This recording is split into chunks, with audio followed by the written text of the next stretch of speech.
It is a cold spring evening in Oxford. Outside, the wind is rattling the shutters, blowing between the rooftops and the spires. But Elsie, all you can see at the moment is darkness. The last thing you remember is being sat at your little desk in the hotel room in Oxford. Then you felt the cold grip on your shoulder and something snatched you away. The world flickered around you, like visions of space just rushing past you, things bending and twisting out of shape. So much so that I need you to make me a sanity roll, please. As a nice welcome back. That's a success. That's a success. You've been prepared for this by things that you've read. You know that such things can happen. You know that the Starwalker that you've read of in Monsters and Their Kind can rip you out of this universe to take you somewhere else. So it's not unexpected when, rather than returning back to your hotel room, you find yourself in this cold darkness. You feel like sudden roughness of like stone slabs beneath your like knees and hands as you down on the floor in some dark, cold room. Hello? What's Voice going on? Why am I here? echoes in the darkness, and you hear a voice calling out from the far side of the room. Hello? What's going on? Who's there? Who are you? I'm over over here. I'm going to stand, putting my hand against the nearest wall and try to find my way to the voice. You reach out your hand to just. It feels like it's a cold, damp brick wall. As you make your way towards the voice in the darkness. Over here. Who are you? I'm Miss Smith. Dr. Edmund Hughes.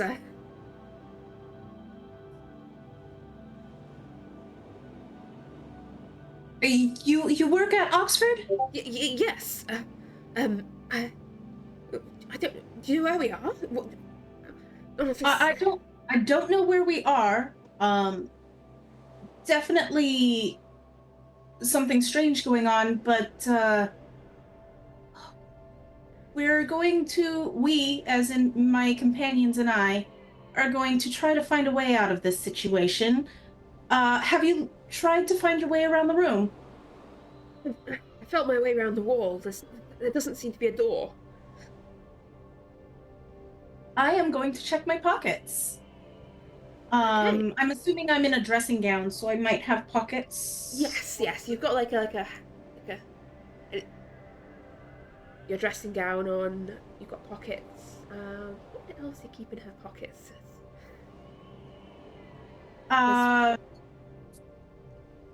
Paper, pen, maybe a candle or a match or something. Give me a look roll, please. This is going to be.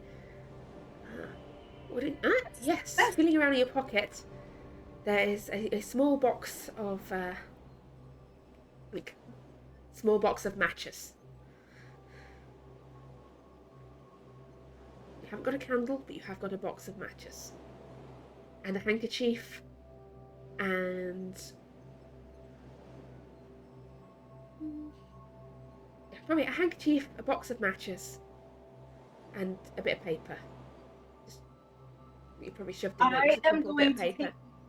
I'm going to take my handkerchief out and roll it up really, really tight, at a diagonal. Yeah. So that it's got a thick point and I can hold it kind of like a stick. And I'm going to use a match to light one end of it. Okay, so yeah, there's a of light, and the flames licks at the end of the handkerchief. You've got now this burning piece of cloth. You can see in its dim light. You can see like this slightly damp brick wall, this paved slabbed stone floor, and this rather dishevelled, looking sort of middle-aged man in like shirt. He looks like he's had a rough time of it, for however long he's been down here. Mm-hmm. Do you know how long you've been down here? No, time's rather hard to keep track of. I didn't happen to have any matches on me when that thing. It just.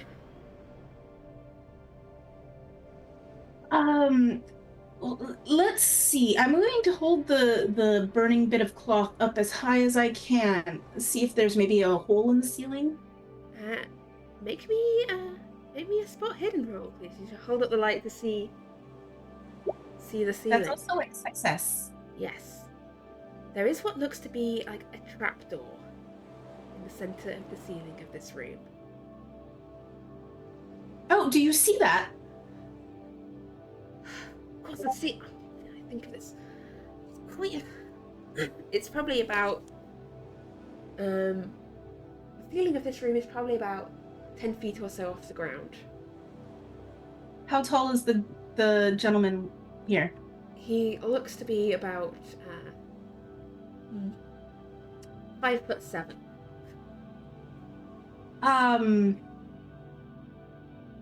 We might be able to reach if you give me a lift. Yes, good idea.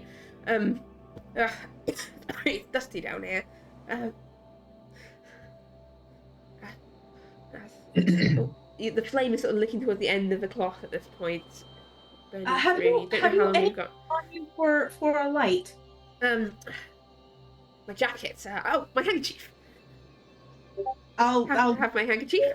I've got. I can take. He starts to shrug off his jacket. Yes. Your handkerchief first. I'll roll his handkerchief like I did mine. I'll light that, and then if you roll up your jacket pretty tight, and we'll coil it on the ground and light it like that, so it can be like a bonfire type. Clever, smart, clever girl. Yes, you're very calm about all this. Well, this is the first time I've been taken, but as I said, I'm sort of used to peculiar situations and might be able to figure a way out. Well, that's just excellent. I'm still rather befuddled by this whole matter. One moment I'm sharing a nice glass with my friend. Next minute, this creature steps out of nowhere, snatches me away, and then sticks me here in the dark. And yes, my associates and I have come to Oxford to find out what's been going on, as there have been quite a number of disappearances. Right. Well, hopefully they find us. Right. That's sorry. Hold on, just a moment. You kind of look at which bit to hold and where to lift you up. This is I am going to, at that moment, has he put his jacket coiled up on the ground? I'm going to set the burning handkerchief on top of it so it can light. And at that point, I am going to take my dressing gown and night robes and tie them up so that they are not in the way. Not tie them up in a way that my undergarments aren't visible, but they are out they're not going to dangle in the way. Right.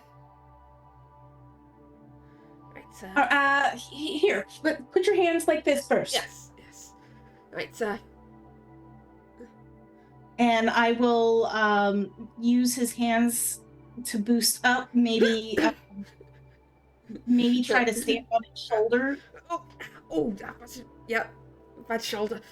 I'm barefoot. Yes. So, Yes. and then I'm going to see if I can reach the trapdoor and trigger it to open. Yes, you can just about reach the trapdoor. You can feel it. You can see it. It's so this whole ceiling. It's got wooden like beams across and like wooden boards, and there's this trapdoor placed in it. There's no locks or bolts on this side of the trapdoor, so you push against it. There seems to be something heavy on the other side of it. Oh, it's not moving. Uh,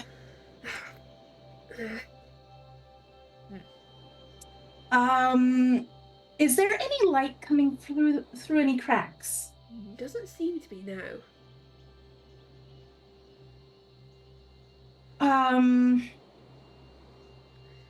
I am going to take one of those pieces of paper that I have and try to slide it between the cracks to see if it catches on anything that I might be able Okay. to Yeah, that's unlock. you slide it up through the crack. There's definitely something on the other side of this trapdoor. Either there's something on top of it or it's locked. Here, let me down. Just to clarify, I introduced this guy as Dale, right? I'm not getting my doctors mixed up again. Why do I always get my doctors mixed up? This is Clement Dale. I apologize deeply to establish this guy is Dale. Never name people, and then you can't confuse them. He gets you down off his shoulders. Well, it's Let's preserve. I'm going to pat out the fire. yes. So why have the fire lit if we can't do anything at the moment?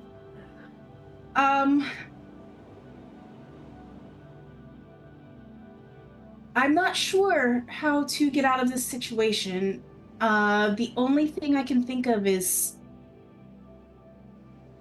wait for somebody to move something. Well, Maybe surprise them with a light. But I don't know if that would work. surely someone has to come at some point. They can't just leave us down here, can they? Can they? It's possible.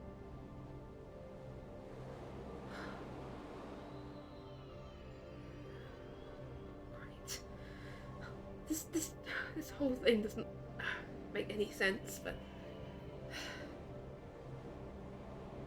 if you said you have people out there looking for you, Well, hopefully they're looking. If they're not, they're very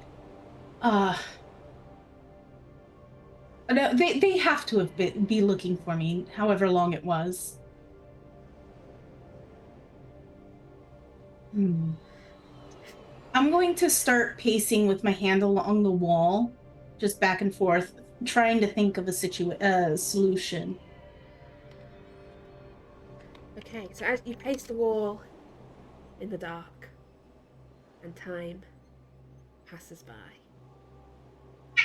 and we're going to skip ahead some unexplained period of time in the future to the rest of the society as you have just emerged from making a little arrangement from the real Dr. Hughes. So, to clarify to everyone, Dr. Dale is the guy with Elsie. Dr. Hughes is the guy with the others. Dale is in the dungeon, Hugh is in his home. Yes. If I say anything to the contrary of that, ignore it. I am not adding some convoluted plot twist to this. Just got their names mixed up. Okay?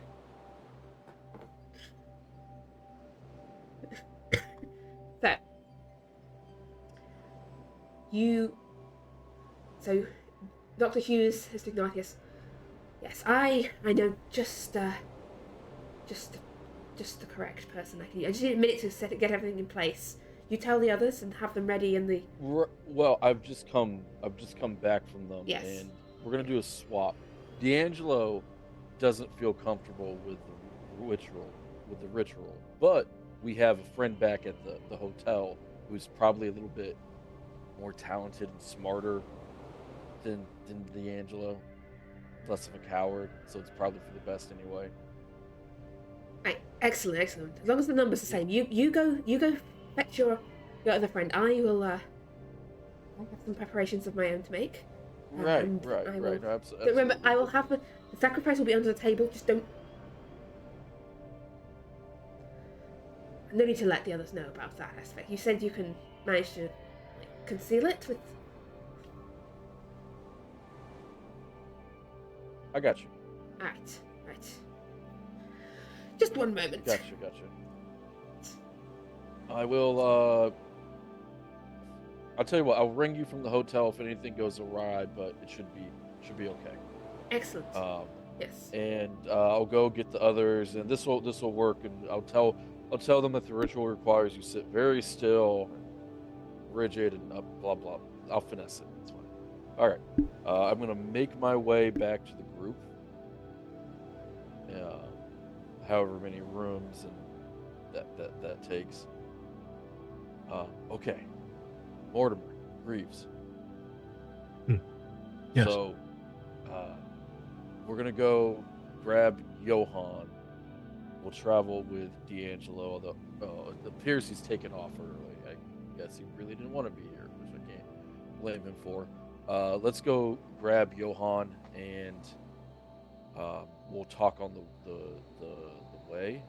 Or I guess we could call him and just tell him to come here, whatever you think is best. It's probably best to talk on the way and update him that way. It's easier to explain things in person more often than not. Absolutely. On we go. It's chilly outside, so I'm glad I have my 3 capes. Have to be careful you don't fly away. Yeah. I hope no one dreams that about me, because then inevitably will happen. So this is what so we've made our way, Keeper, we've made our way outside of the house. And we've purposefully leaving the door unlocked. All right, so gentlemen, whoever the sacrifice is, they're going to be under the table.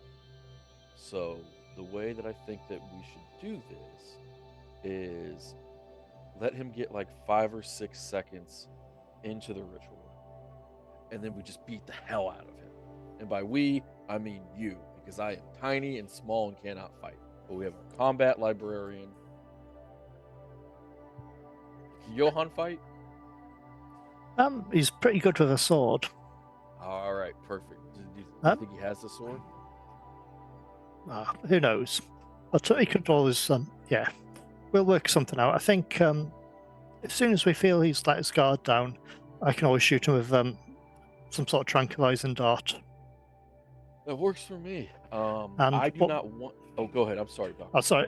What we can then do is find out who he's got, check his pockets for keys and stuff like that, and see if we can find who he's got locked up, which may be Elsie, maybe someone else, maybe Dr. Dale, who knows. And yeah, I could not care less about Dr. Dale. This is just, who cares? Look, I don't want this ritual to happen. Like, I don't trust him. He's changing all this stuff, and D'Angelo, who's a genius, doesn't think it's going to work. And he told me that he's substituting the artifact from like my dream with a statue of Cthulhu. So I don't think that's going to work. Yeah, well, it's I don't think it's going to work because I've got an idea what that artifact's tied to or who it's tied to. And if he's the power to do with the ritual, it'll be much more difficult. I don't think Cthulhu can. I don't know the hierarchy of these various eldritch horrors and powers, but yeah, the thing is, I think he's just trying to screw us over. Yeah, what he really wants is the book, and then so he sought me out to try to just get the book, and it is what it is. Like, I don't blame him. It's a decent grift. I mean, he's good at grifting, but he's going up against the heavyweight champion, so his loss is my gain. After we kill him inevitably, or whatever we do, we should rob him because he's got a lot of really cool stuff, and I really like money.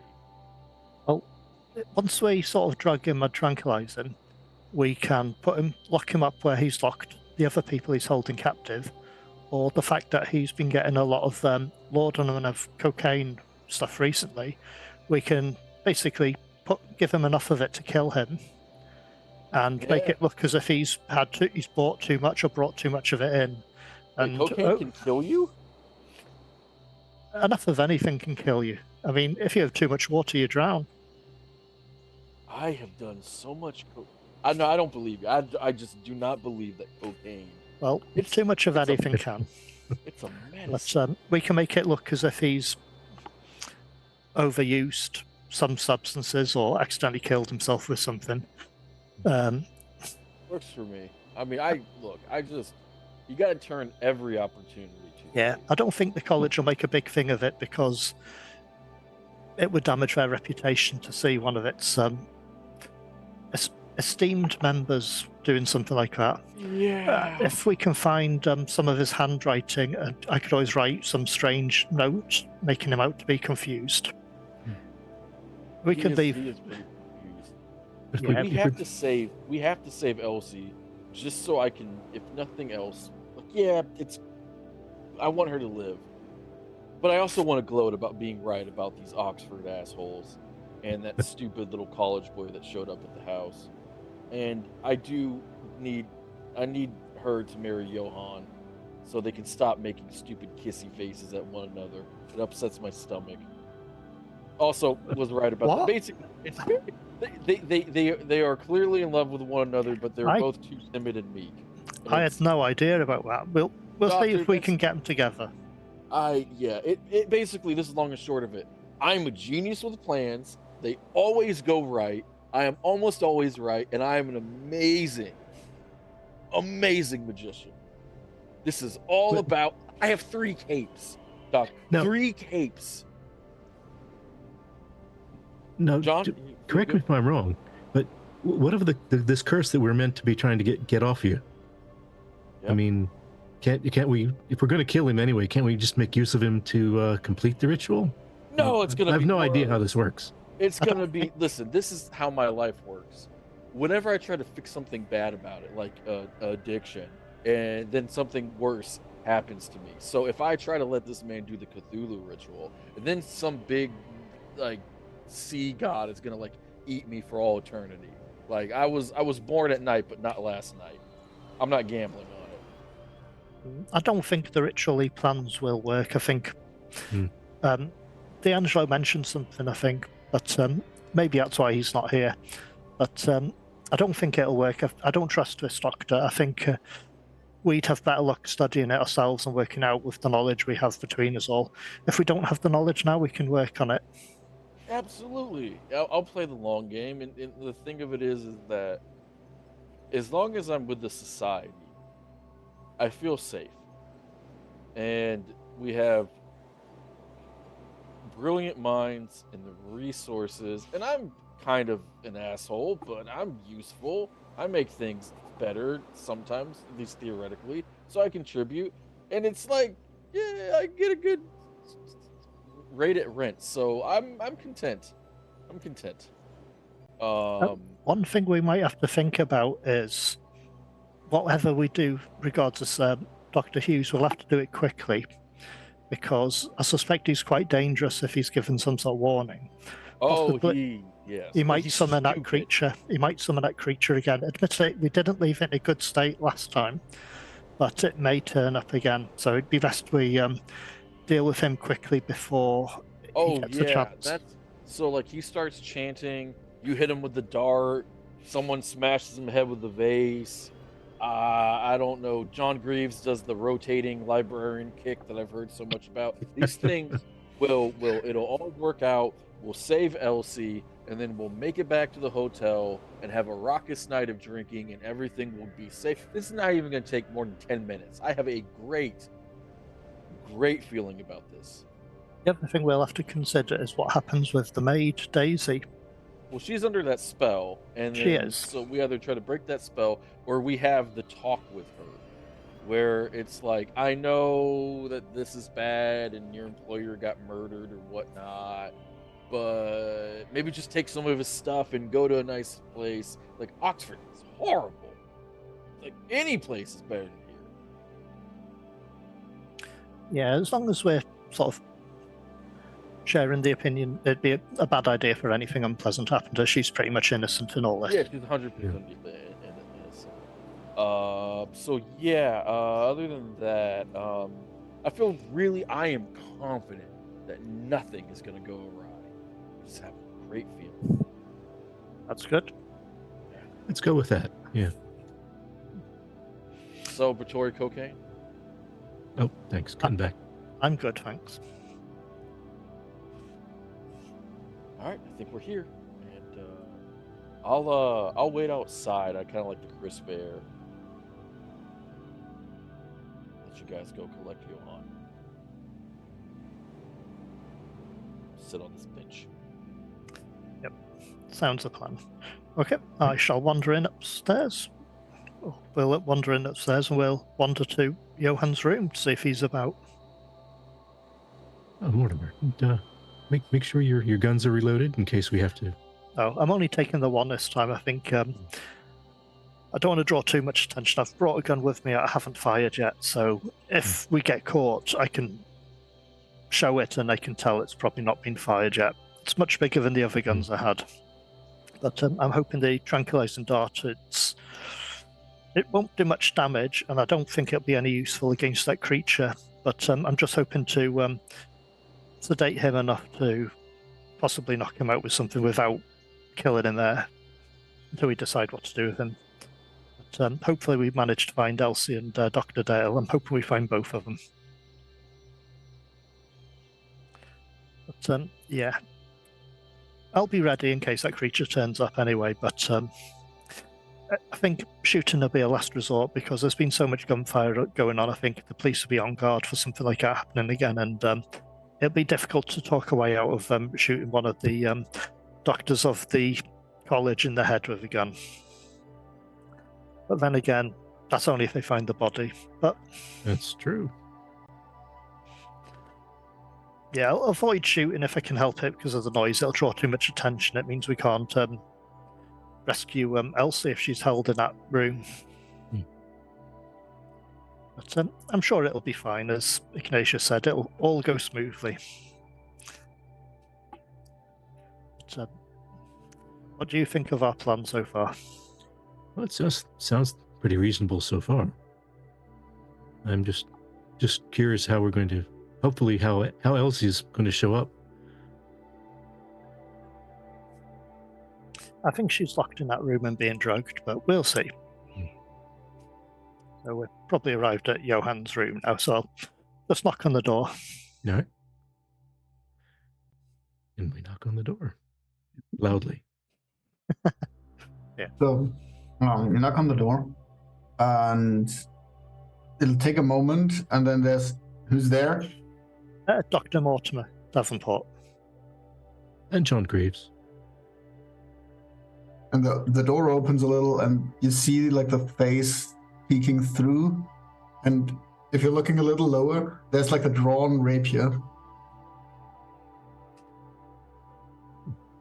How are you? Yeah, come in. And Is that a rapier, or Putting you- the blade back. Is that a rapier, or are you just happy to see us? Both.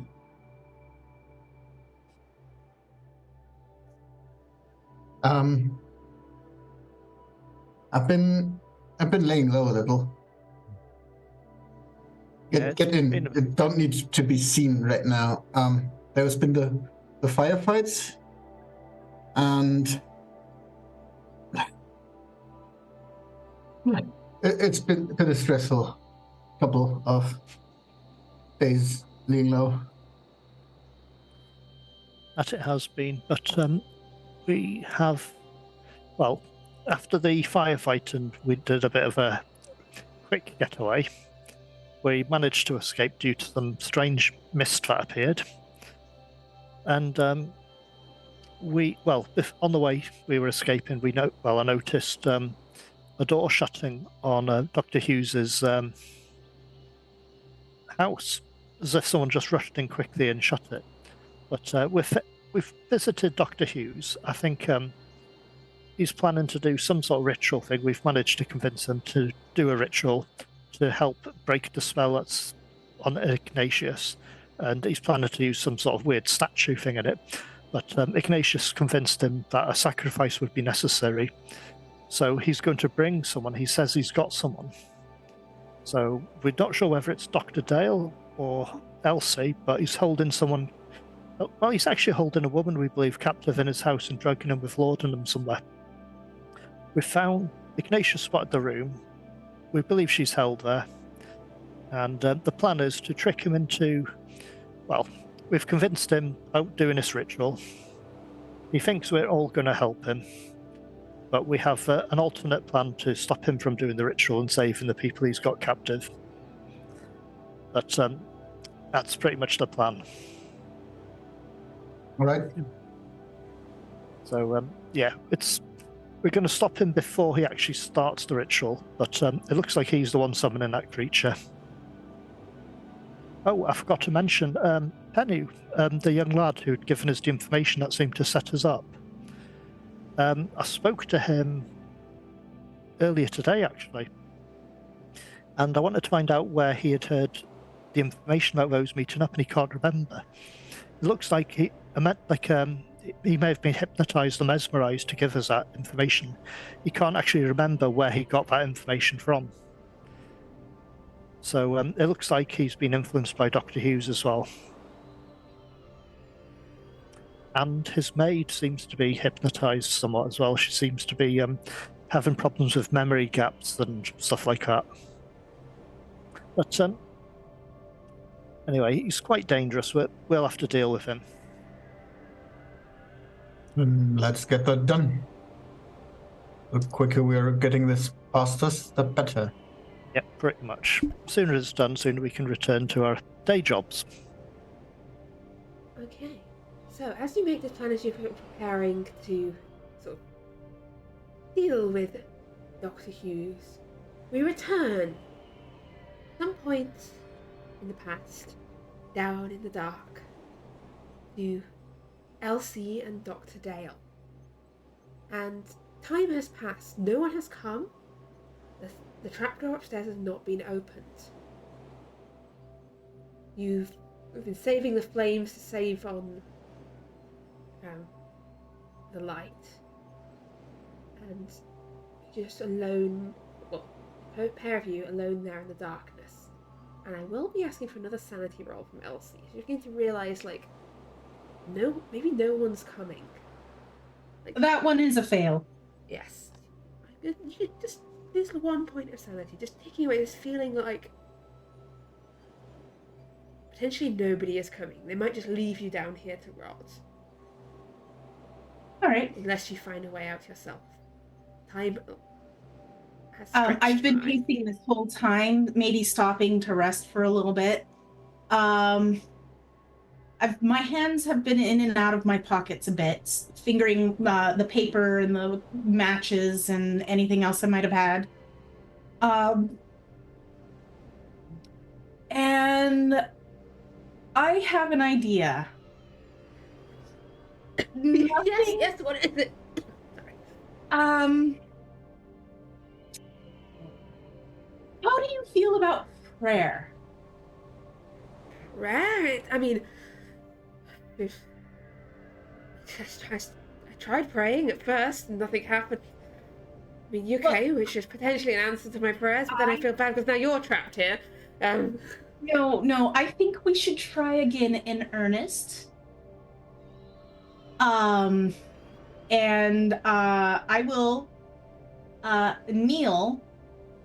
I will kind of clap my hands together as if I'm going to pray. And I'll start off saying, dear Lord, please assist us in this time of need. Yada, yada, yada. And then while I'm praying, hopefully he starts praying as well. Yes. And then while he's distracted doing that, I know he can't really see anything, so I will very quietly pull the cardboard box that the matches were in out of my pocket, and I will use it to cause paper cuts on a couple of my fingers and to draw blood.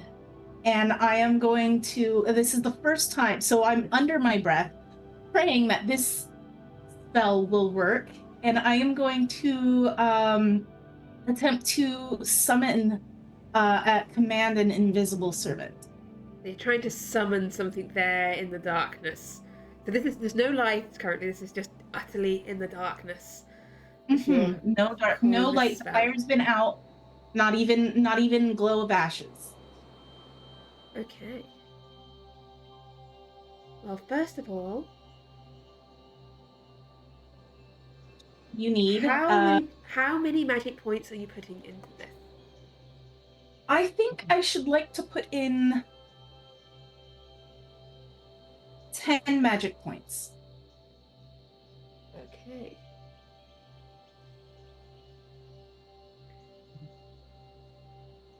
So, there is always a chance of failure, even with 10 magic points in.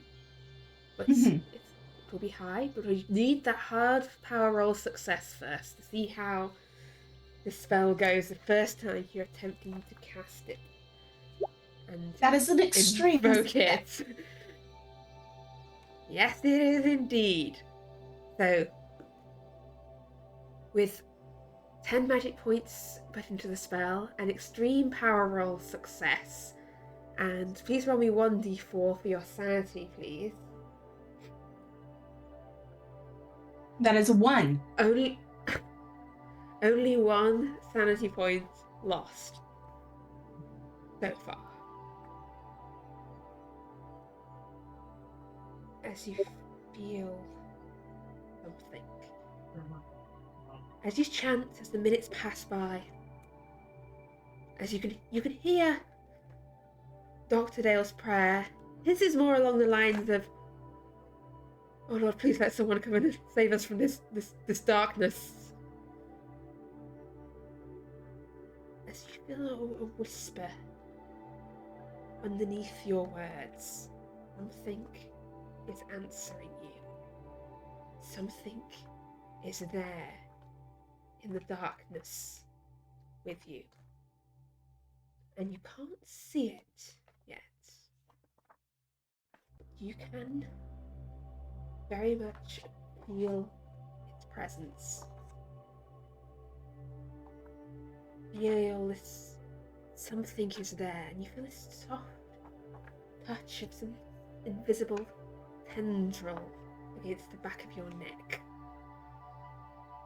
And you know that you have called something from the beyond here into the darkness with you. And I'm afraid I need a sanity roll here. Another one? So, yes. So you cannot see it.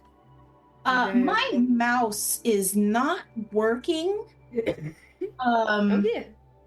Can somebody roll for me indeed? I can roll for you, although I would like to make it very clear that I am not responsible for the outcomes of this. So if someone else wants to roll me a D100 on Elsie's behalf, I'll allow them to take the responsibility. Sure, why not? I'm at fault. Give me. Roll me 90. That, I believe, is a failure. Okay. So I am going to need you to roll me 1d6, which is less than it would be if you could see this thing. Let me see if I can get my... If the mouse doesn't work, I can roll. It's working again. Excellent. Okay. I had to disconnect it and reconnect it. You said 1d6? 1d6. And that's a 6. That is a 6. Okay. So you will lose 6 points of sanity as you bring this creature under your command into this world. I think that brings me to the low point. Okay. But I do need an intelligence roll off you because you lost more than 5 in one go. So you've not dipped onto your daily limit, but if you succeed on this intelligence, you will suffer a bout of madness. Okay, let me double check the math because I do not want to be wrong. 53 minus 6. Yes, that is 47. And then 1 intelligence roll. Got so lucky on the first few rolls. That is a success. Oh, that is a success. So you will indeed suffer a bout of madness here in the darkness. Okay. I need you to roll me 1d10. I think I need a new keyboard and mouse, Yes. as I have to disconnect and reconnect every time I need to roll, I guess. It's very unfortunate. You're cursed. Would you like me to roll, or have you got this? I just have to disconnect and reconnect. Bouts of madness. What was it that you need? A A D10? 1d10, please. That is a 2.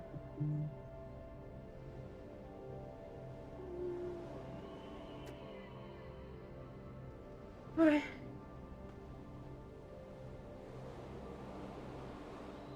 You feel the fear of this presence of things sink into your bones, and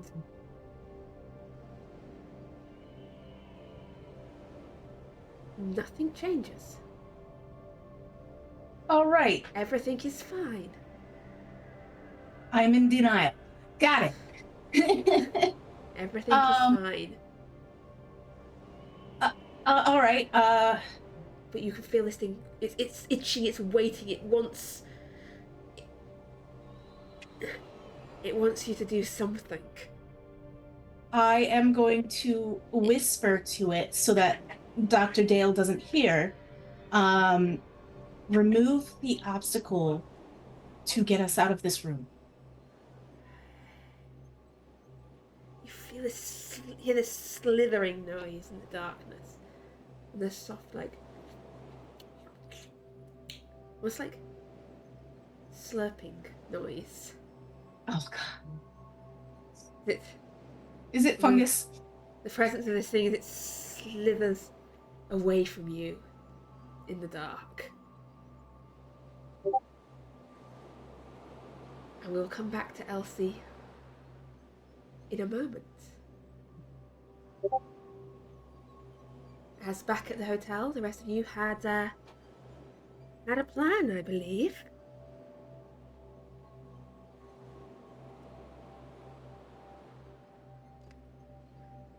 I would have gotten bored and gone up to the hotel room.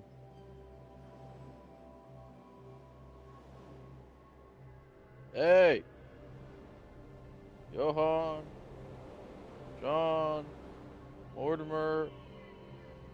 Are we ready? Yeah. Oh, you got some fire in your eyes, Johan. I just want this whole situation be dealt with.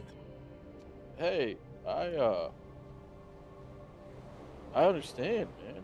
You want some friendly advice? Hmm? It's gonna be okay. You're with friends. Ah, feel real optimistic. What could possibly go wrong? A lot. Nah, it's okay. Remember when you had that dream and you almost killed me with a horse? Yes. It all worked out. Are you gonna visit the bath again? No, God, especially never with you. No, absolutely. There's 0% chance. I'd rather eat my feet. No, absolutely not. Never. Fuck See? no. But it still worked out. Are you gonna drink that mud water again? Don't think we ever drank that. I think I put it in a bathtub at some point. You should have put that shit in the sewer where it belonged. Anyway, let's go. Let's go. We have no idea what insanity is waiting for us back at that cursed home. Dr. Mortimer, John, you have everything you need? Yep. Yeah, I've grabbed a couple of extra bits that I might need, but that's about it. I should be ready. And remember, if you have to shoot the pew, pew, pew, just act really smart because the cops are on the lookout for people dressed nicely who don't fit the bit. See? Don't forget. There's levels to my machinations. Okay, so you're heading back over from the hotel to Dr. Hughes's house. Yeah, we're gonna walk. We're avoiding horses. Yes, make your way back to the house where you left the door unlocked. That's right. Now you can head straight in. Mm-hmm. You can hear some sort of rummaging around from the direction of like the dining room where Dr. Hughes said he was going to set up the ritual. As you step into the house, I'm going to give you all the opportunity to make me a listen check if you would like. Only if you're listening out, you don't have to.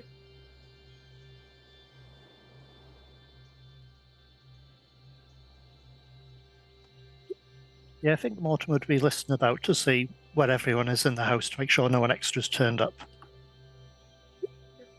Okay, so you can all hear, it sounds like Dr. Hughes, well, apart from John, who's, his hearing's not that great apparently tonight, the rest of you can hear Dr. Hughes through the dining room. But Ignatius, you also hear a sound from the other direction. You hear, it sounds like the scrape of some large piece of furniture being moved. Oh, yeah, You see it coming from downstairs somewhere, but it's just a brief sound and it's gone. Does it sound like wooden furniture, like scraping, like on like stone floor, or? More like wooden across wood, like just sounds like really quite heavy being dragged. Okay, I'll take a note as to where I think it's coming from, and I will. I don't believe that the doctor is anywhere near us, so I'll kind of huddle, grab everyone, like, furniture's moving. I whisper. I mean, you should probably whisper loudly so we can hear it. I smack Johann. No, I whisper. I just want to signify that I'm whispering, Yep. but I'll just say, like, there's wood on wood furniture. Wood moving on wood. That sounds bad. Can you tell know where? what I mean. Keeper, did I think it was below? It sounded like it was coming from below, yes. From somewhere below. Is that in the same sort of place that strange padlock door was? The padlock door was near the top of the stairs that led down to the kitchen. Just checking, is the dining room on like another floor or The something? dining as room well? is on the same floor that you're on, yes. The dining room is on the ground floor.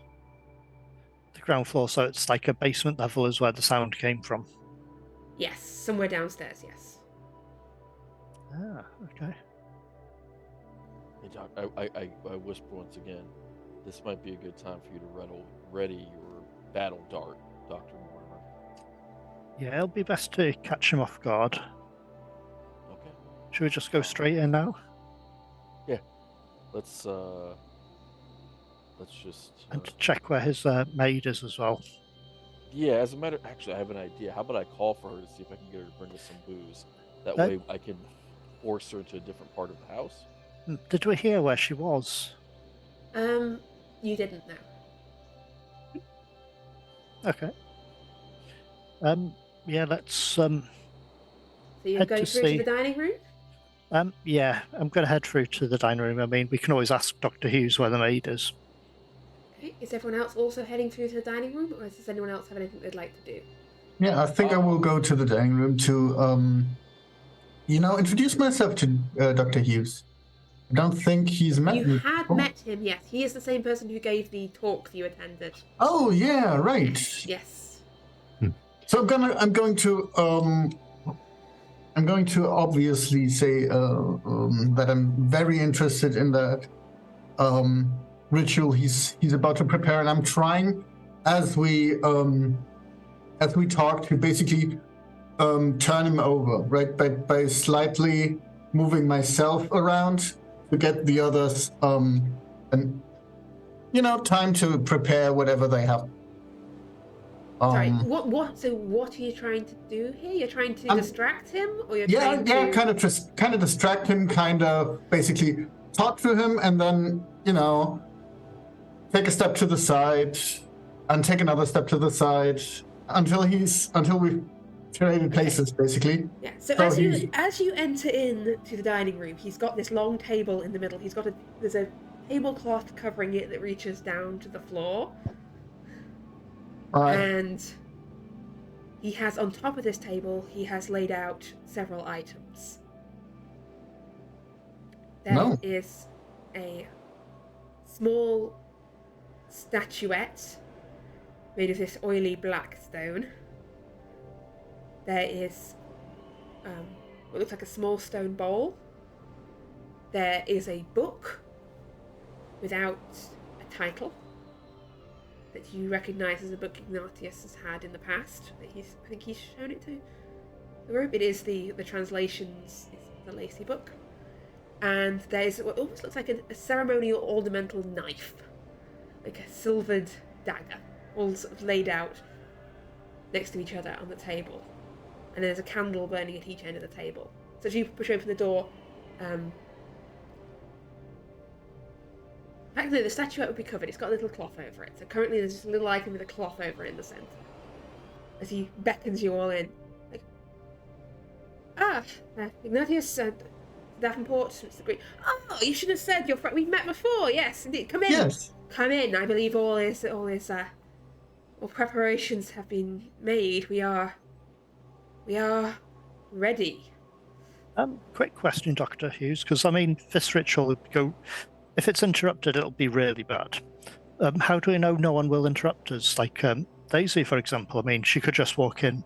No, I told Daisy is down in the kitchen, so I told her to stay down there. She'll listen. Okay, sounds a good idea. I was just concerned that I know rituals have gone badly before. So what is the plan? Do you start the ritual as such, the chanting?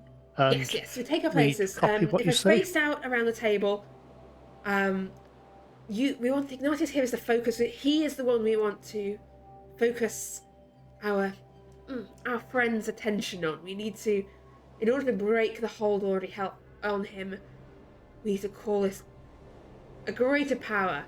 Just enough to break the hold, but not enough to actually entrap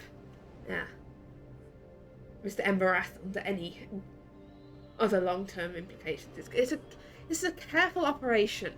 So once it begins, everyone must keep to their place and not deviate from the chant or deviate from their place and their position, okay? It is absolute precision.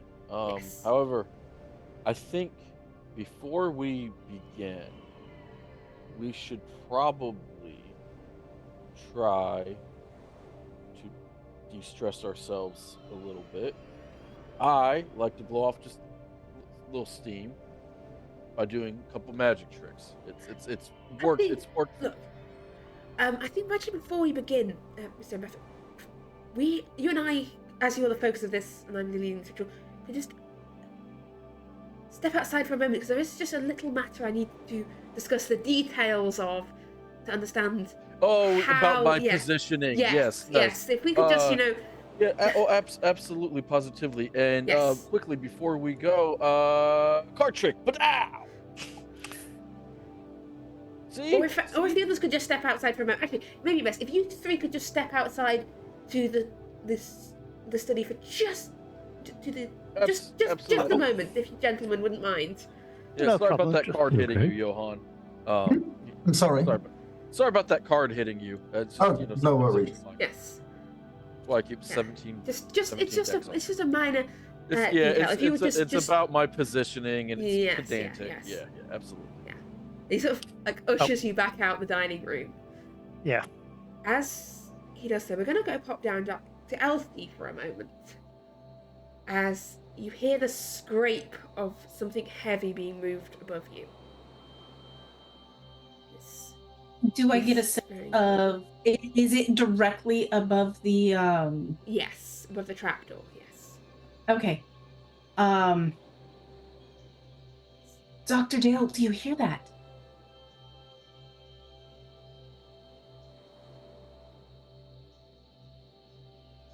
Yeah, yes, I heard that.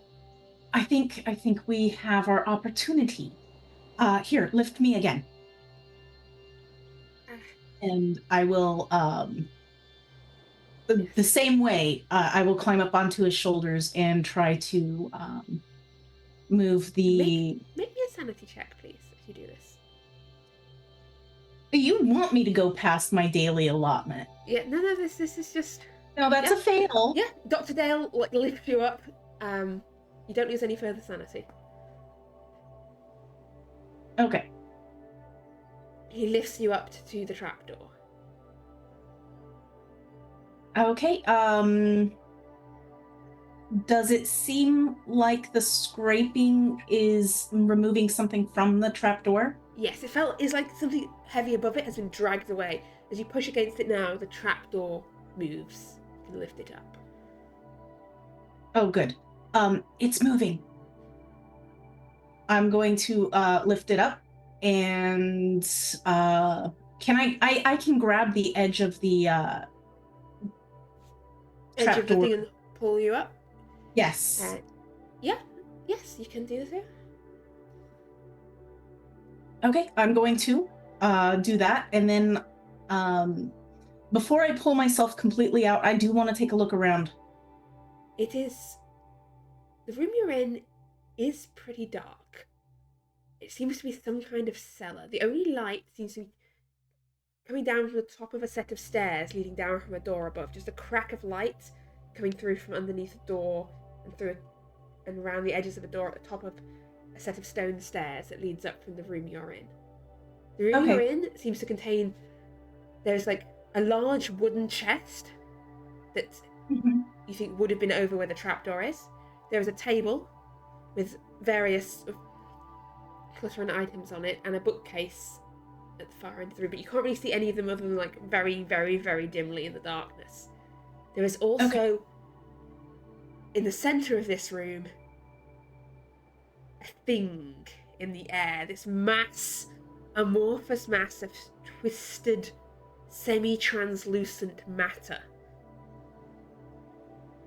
Barely, like, you can more see it and feel it brushing against you than you can see it. Like, the long tendril things reaching down to wrap around your arms. Is it helping me out or something? Yes, it seems to be, like, giving you a little bit of a lift out of the cellar. You can feel it's under your command for now, but you can very much feel a sense of, like, hunger and desire in it. Like, you don't know how long you've got this thing for and how long it will obey you. Okay. I will scramble out of the hole of the trapdoor. I will remove my dressing robe and reach it down through the hole as far as I can because I don't want to waste time looking for a rope. Grab hold. Yeah. And then I'm going to whisper, "Help me pull him out." And I'll pull him out of the hole. Okay, pull him up out of the hole. And then at that point, I am going to, I guess, dismiss the servant. Okay, you're dismissing it. You're sending it back. I'm going to ask I will for a say power thank roll you. here. I will say thank you. Yes. Can you get it to go? Success. Straight success. Mm-hmm. You feel it pushes against you, like it wants to stay. You feel a sense of hunger, this need to stay, but you push it away. And it is gone.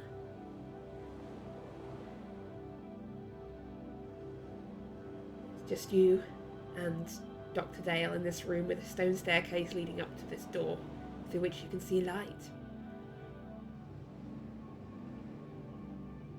We made it out of that. Yes.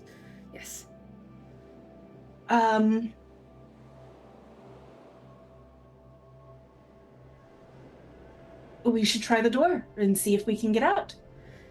Yes. You want to try the door? And Yes. I want to see what's on the bookcase. In this darkness?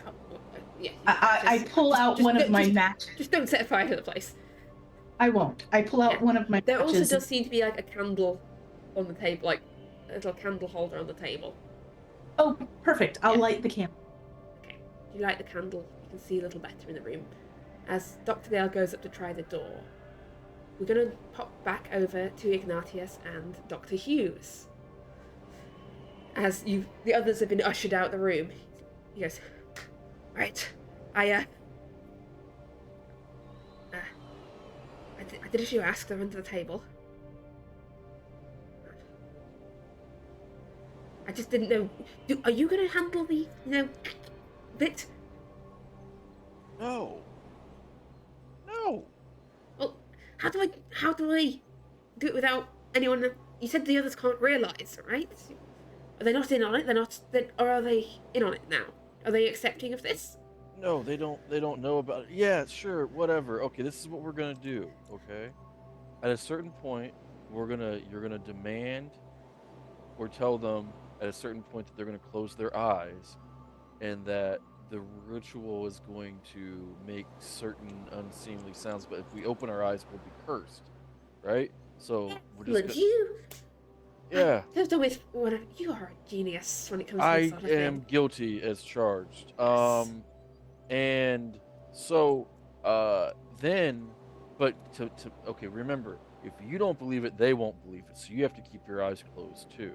And let's be honest, they've already been conditioned to think that I might be moving around and stuff. So if you feel me like walk by you or whatever, it's fine. I'm not gonna do anything. But I have to Okay. close my eyes?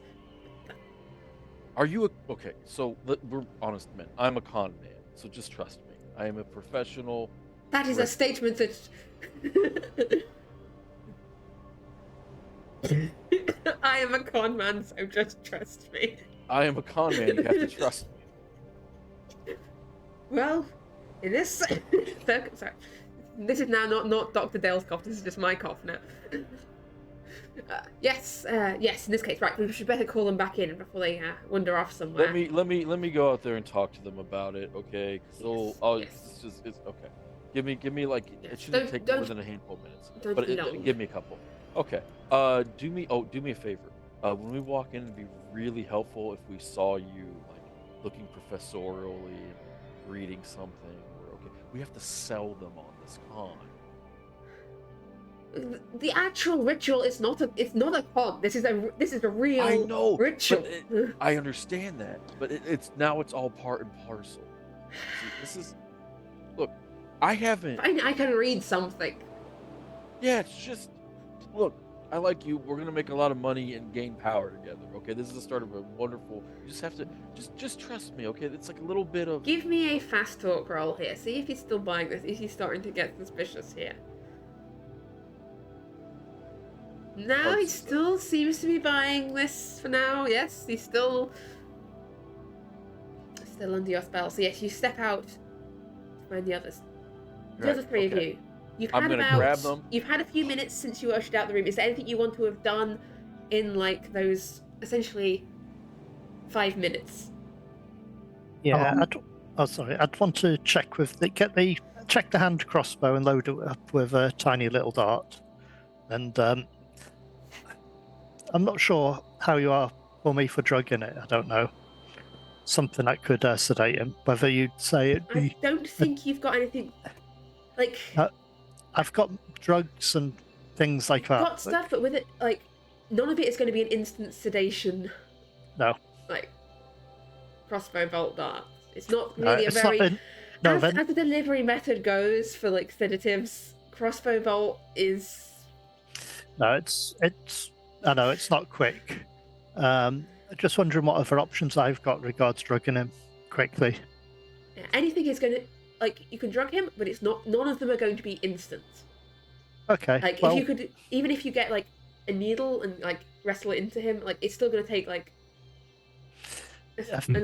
He'd have to be restrained in some fashion. I think the easiest, substance-wise, would be probably an injection, a needle. To be fair, I mean chloroform's possible, but it's. Yeah, It if you doesn't can get smell the like needle and chloroform. get him in the right place, then that's probably the fastest. But you Yeah. still. So you're loading up the crossbow. Is that the plan you're going with? I'm not going for the crossbow. I think a straightforward needle would be quicker. Okay. So Mortimer's there, like filling up his needle.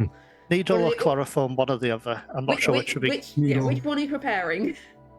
Which do I believe, in my expert medical opinion, would be quickest? The needle. Needle. Chloroform Okay. takes like 5 minutes minimum. True. And you're having like Brad the entire time. Yeah, but there's enough of us to pin him down. As I see Okay. you do that, I go, "Hey, doctor." So you're not here. This is before you No, got this here. is Oh, So this okay, is I'm this is the sorry. time before you got here. So this is what they're doing Very good. Yeah. in that time you were having that last conversation. yeah. Is there Probably anything Johan and John wanted to be doing in that time? I would like to go look for the sound that Ignatius heard earlier. Because these two are busy for a moment, so I'm gonna try to go and find a way down. Okay, so Mortimer's filling his needles. Johan's gone to look for the sound. John, what are you doing? I'll follow with Johan. Okay, so Johan and John, the direction the sound came from, you see there's a staircase leading down into like the kitchens below, and at the top of the staircase, there is a door, a sturdy looking wooden door with a solid looking padlock on the outside of it. You don't happen to know how to open these? I know how to open it, but I don't have the right implement. I don't have a key. Okay, I'm gonna draw my rapier, push it through the padlock, and break it open. Okay, so this is a padlock versus rapier. Which of these? Or maybe the door is weaker. The weakest point breaks. Yeah. Let's So, hope it's so the it's the rapier. padlock through the. So you're trying to break the latch. Or you're trying to break the padlock. I'm basically using putting the rapier through the padlock, and then using the rapier as like leverage, and either the door breaks, or the padlock breaks, or the rapier breaks, or Okay. I'm not strong enough. Those are the four options. Give me a strength roll followed by a luck roll. I think that's just going to be our fairest way to do this here. Oh no! Okay. While he's doing that, do I see anything substantial in the immediate area that I could use to bash the lock? And Make me a spot hidden as Johan's I'm there gonna trying use to the like 3 points of luck because I'm gonna fail the luck roll anyway. not in the immediate vicinity. You think you'd have to go through to like mostly in the hall. There's a vase, but that doesn't look sturdy enough. Shoe rack looks a bit like awkward to do. Make me that luck roll, Johan, please. So I paid the 3 luck to Yes, make the strength succeed, and that's a fail on the luck roll The because snap as Johan's rapier breaks against this very sturdy iron lock, and this is the point where Ignatius, you come out of the room to get the others. Mortimer's there just having filled up his needles. The other two have gone down the corner into the corridor, and you hear this snap of metal as Johan's sword is now snapped in two. This is the dumbest thing I've ever experienced. Dr. Mortimer, I need a scalpel. Don't ask me questions about it. Just give me a scalpel, please. Okay, I'll pass him a scalpel. Should I go through whilst you find the other two? I will.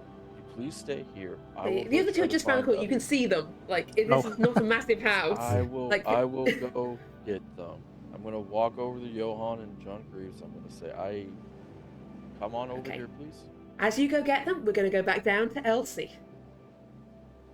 As, Elsie, I'd like you to make me a listen check, please, as you head over to this shelf of books. Like the candle flickering in the darkness of this cellar. And... you don't... Yeah. Sorry, that's a fail. Sound obviously is muffled down here. You can see, looking over this shelf of books, there's something quite... there's all sorts of books on here. Notebooks, like large, like wooden, like binders almost of like pages bound together, leather-bound books. But there's a series of books here that catch your eye. Because they look to be diaries. Diaries. Diaries. I'm going to look at them closely. And as you look at these diaries, you recognize both the style of these diaries and the handwriting within these diaries. These are diaries belonging to a John Wallace. These, and based on the years, they seem to be the diaries that were missing from the library of the London Esoteric Society.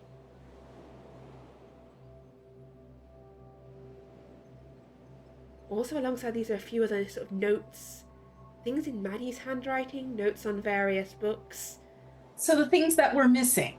I'm things finding that we're missing, they are here. Okay, There's now also- I mean.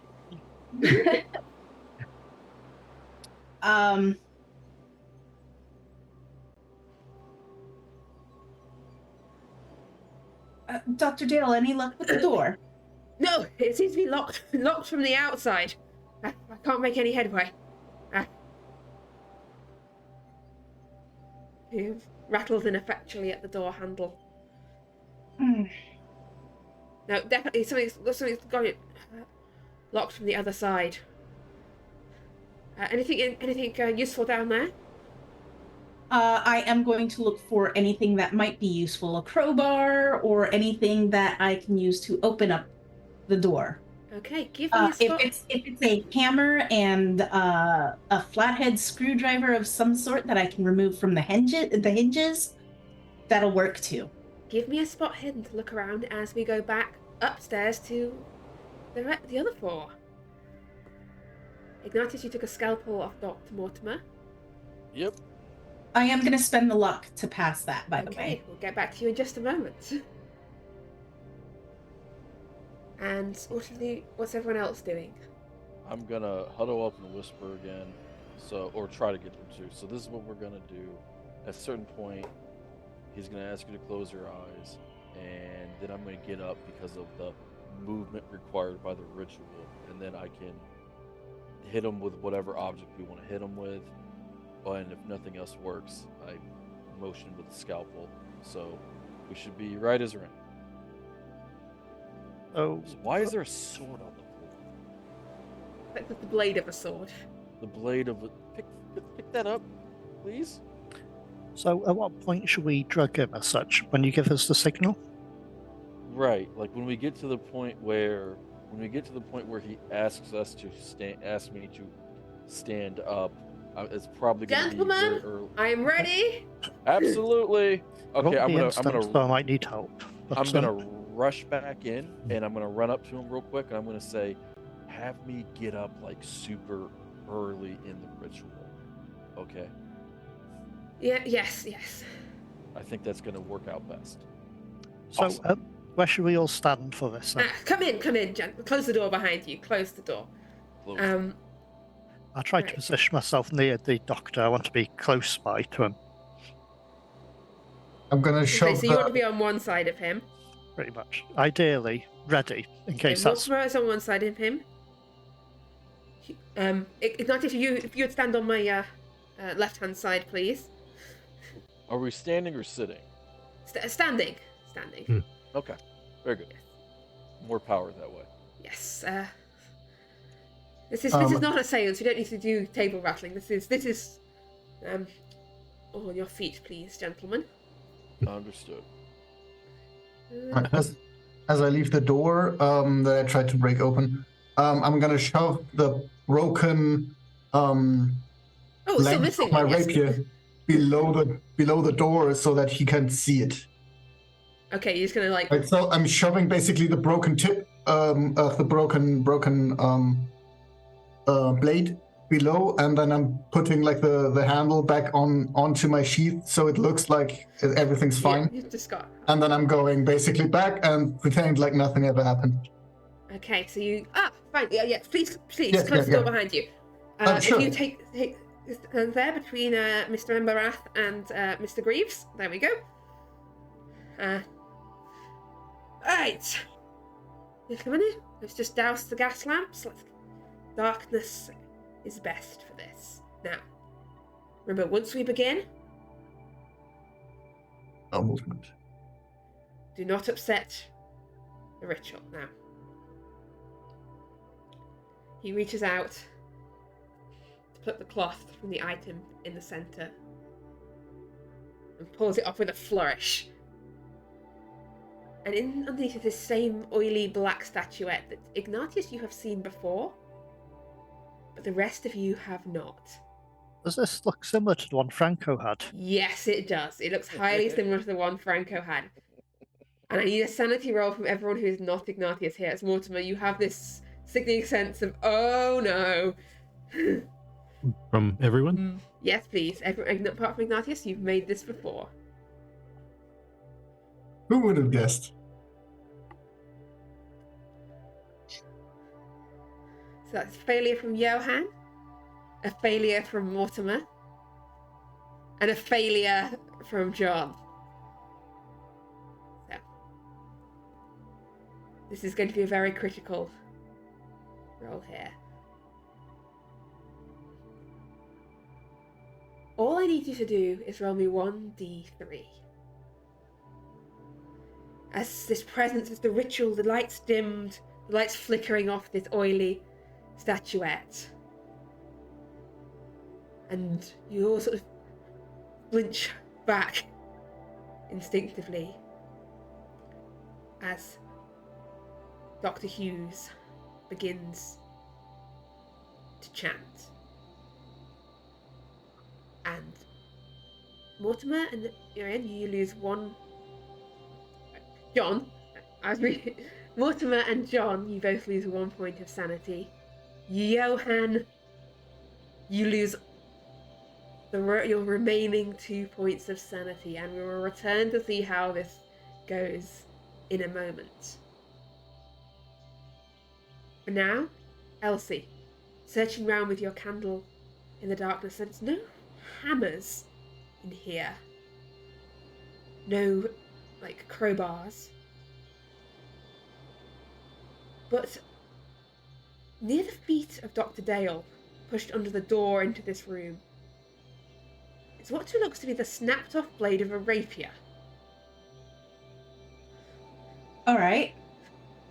Just under the door. Sturdy I- rapier, apart from where it's been like quite nicely made blade, just perhaps not designed for levering open. I have one question. Are the edges sharp? Most rapiers have a sharp point. Are the edges sharp? Probably the places where it's broken off, yes. The rest, probably not. Okay. I mean, it probably has like the front like 10 centimeters or something. And then it'll be duller. I grab that. And then I go back to the bookcase and grab one of the heftier books. Okay. And I'm going to tell Dr. Dale, can you assist me with this? Here, you can either yes. hold this against, I am assuming the hinges are very much like they are today, where they have a pin that goes through the top. Yes. Okay. Wedge this between the top flat edge of the hinge, and I will use the book to hammer it in to loosen the pin so that we can remove the door from the frame. Good thinking. You're right. You sure this is the first time that someone's kidnapped you? Yes, this is the first time I've been kidnapped, but I have been made to study quite a few things. Yes. I think they teach girls at school these days. When you finish your school, it's quite like that. I was taught at home. I had many tutors. I'm trying to think what is the appropriate role for how long this is going to take. Like, do we have a sleight of hand roll in this game? Yes, there is a sleight of hand. There is. Unless you can think of a more appropriate one, that will be your role. Would mechanical repair be? Mechanical repair is also acceptable. It doesn't get as much play as it should. No, it doesn't. Not in this era. Yes, I think the mechanical repair would work, although they're the same points to me. Whichever you would like to go. Oh my god, that's a hard success. That is a hard success. Yes. You're able to undo this hinge. And undo the hinge, get the door off with Dr. Dale's help. And as you get this door open, you can see beyond a hallway of a house. You can see leading to the front door. You can see several closed doors off this room. You can see a set of stairs leading down to the kitchen. And from behind one of the closed doors, you can hear the sound of an ominous chanting beginning. And that is going to be where we go to break now. And we'll be back in around 10 minutes' time. See you soon.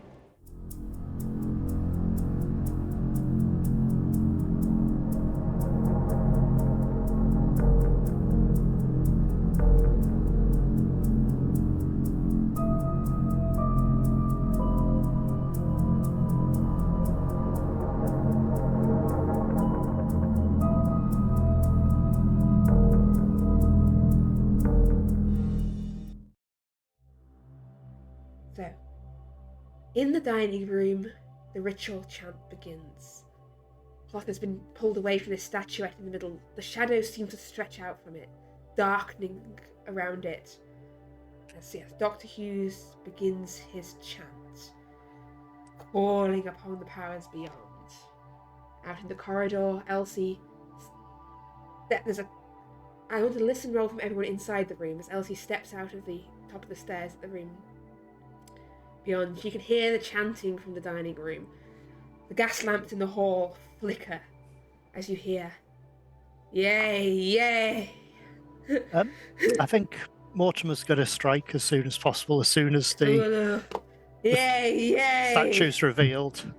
Well, As soon as the statue's revealed, he's going to. As soon as the doctor starts, he's going to. as the chanting begins. So He's going to try and Johan, grab him. Johan, you see Mortimer going to grab Hughes and interrupt the ritual.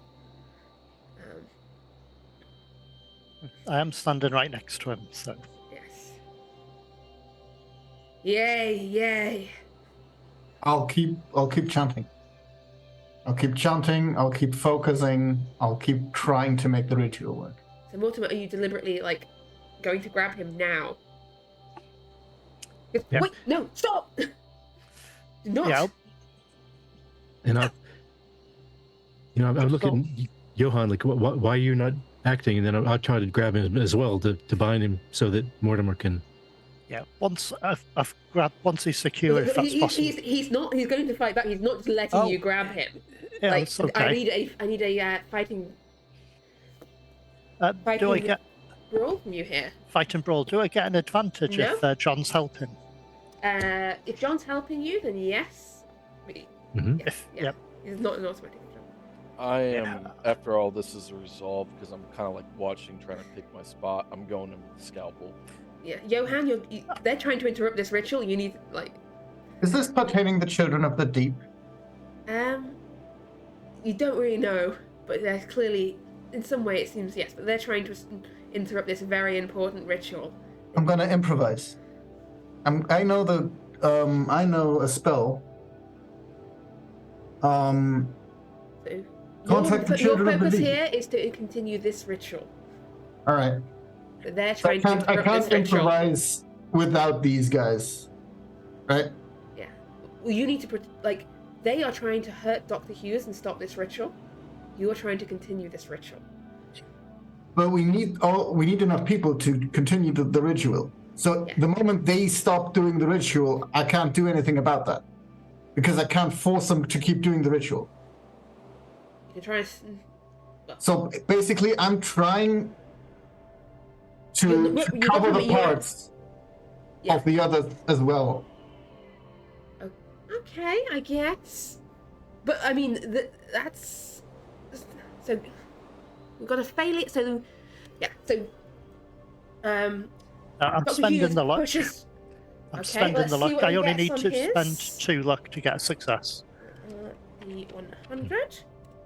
Now, how Yeah, do you I managed to get- grab his arm. You got hold of him. Johan, they're interrupting the ritual. They're stopping this ritual. What are you doing?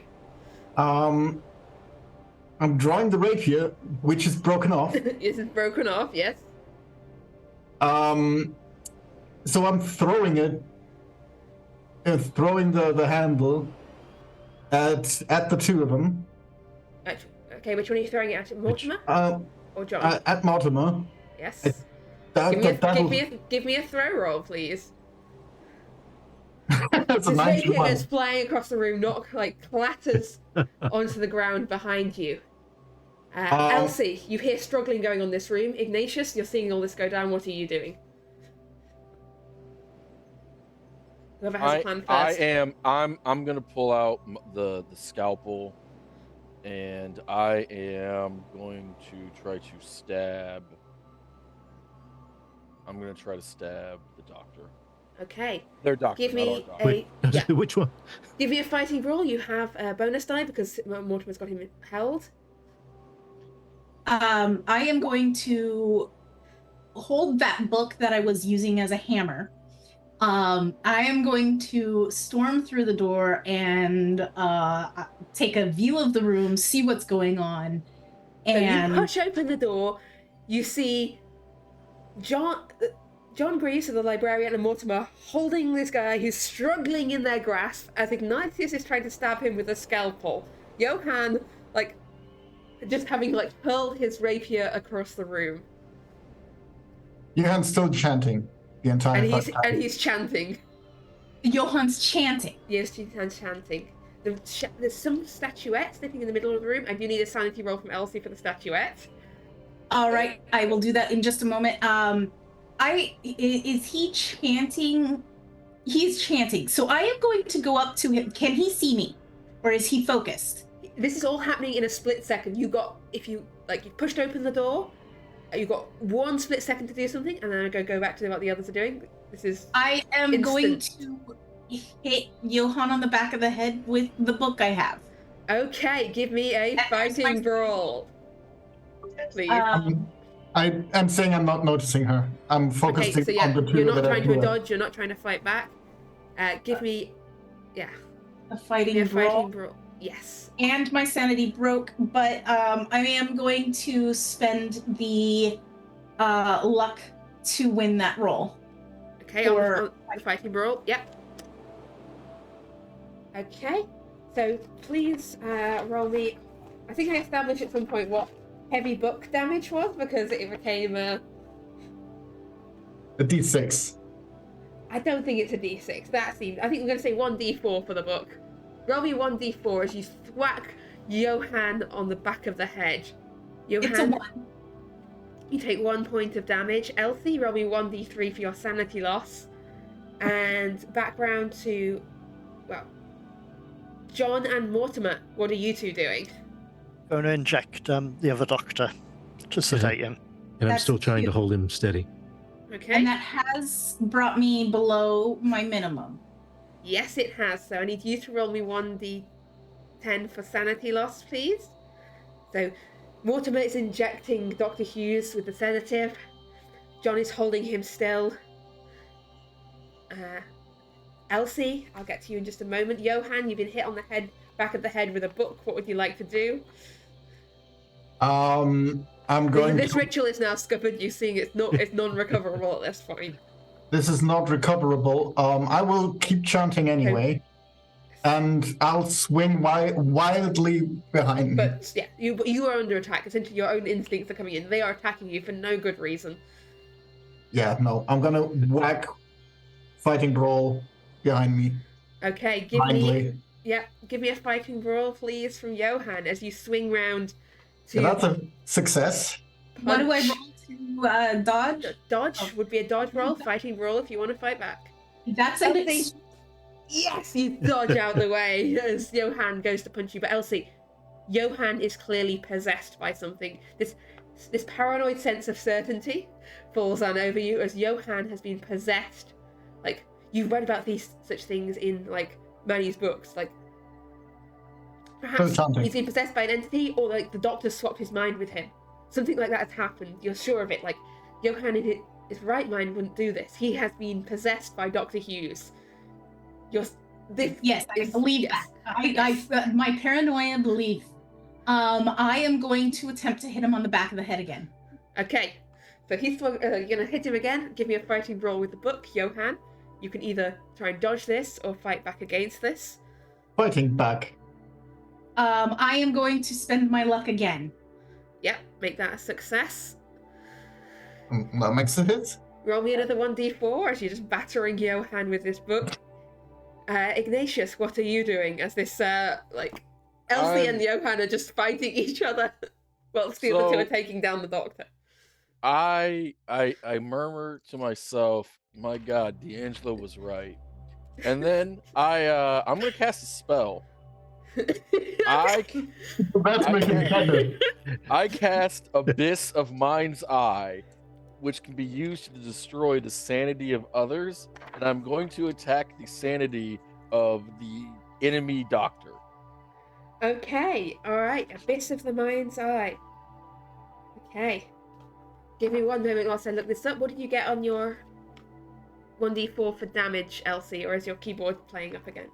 It's a 4. This time. Okay, that's 4 points of damage to Johan, as the second blow with the book is far more effective.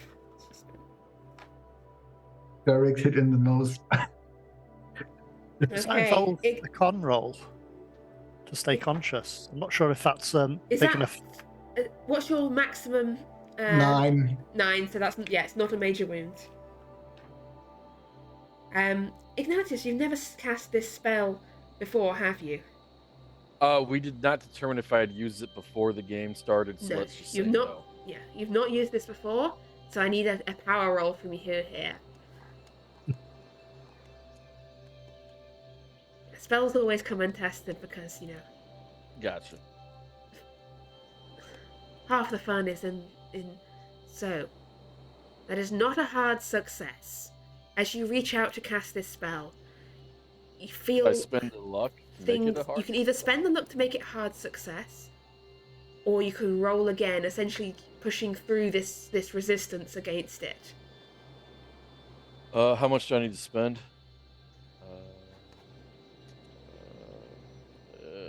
I'll try to push through it. I don't think I have Okay. enough. Basically the same roll.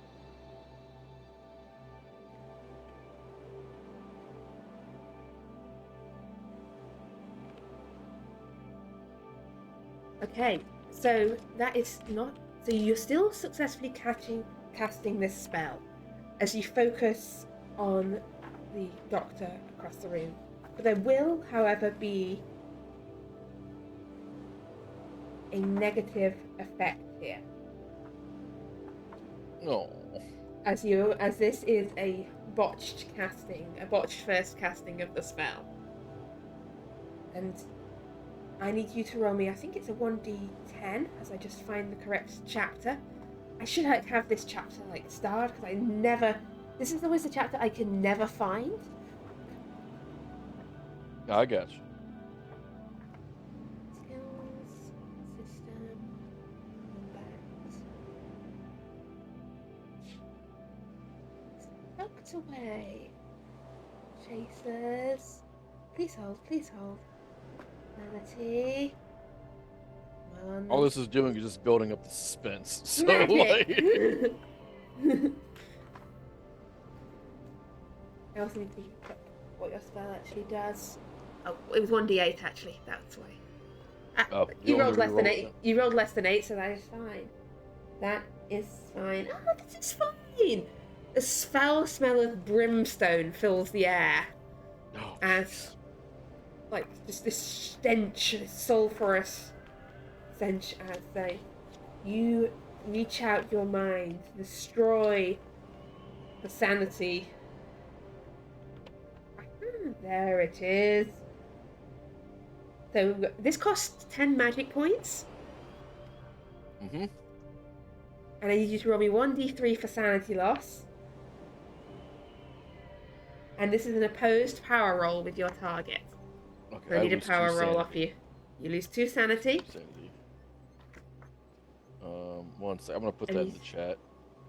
I need you to make me a power roll, please. I just closed my character sheet like a. That's alright. Here we go. You said power. Yes, power roll.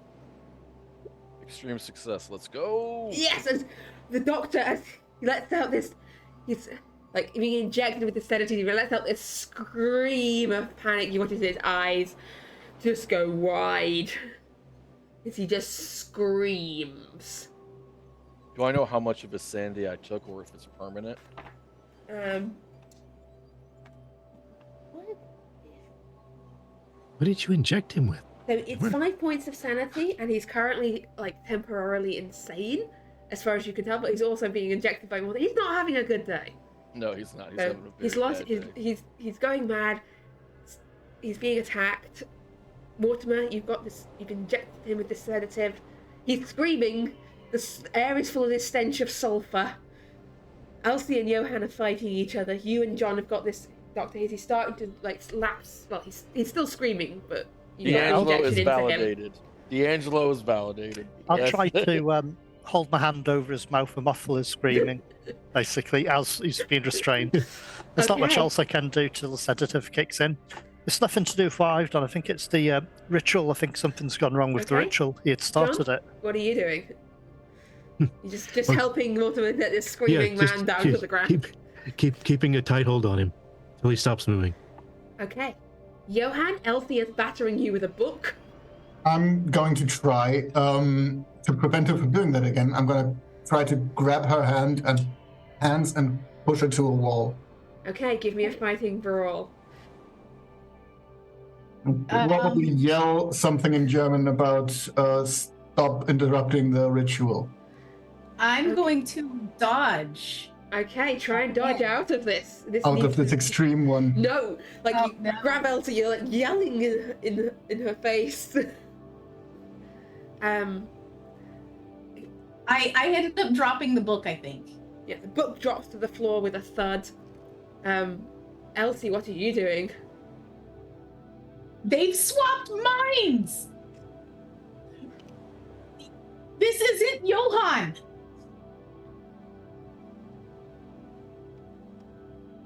As you call And out, I'm going to kick him in the groin! yeah, give give me a fighting brawl. Is he a solid kick? I'm gonna spend the 10 luck on that. Oh, spend the 10. How you must be getting down there and look now.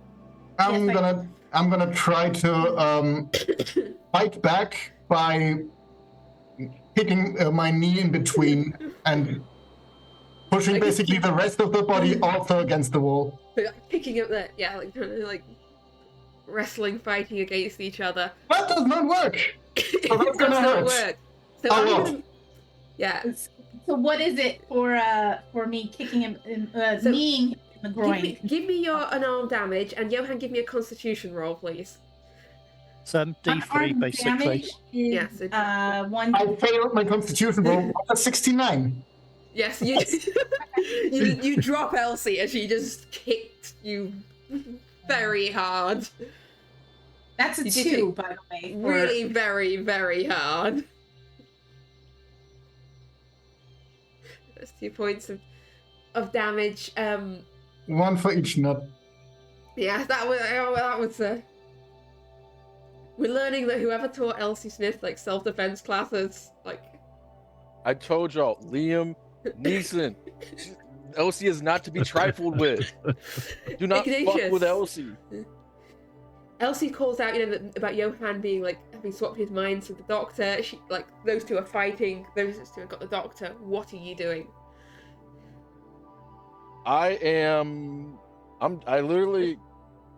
I flap my capes and I go, hey, it'll work out.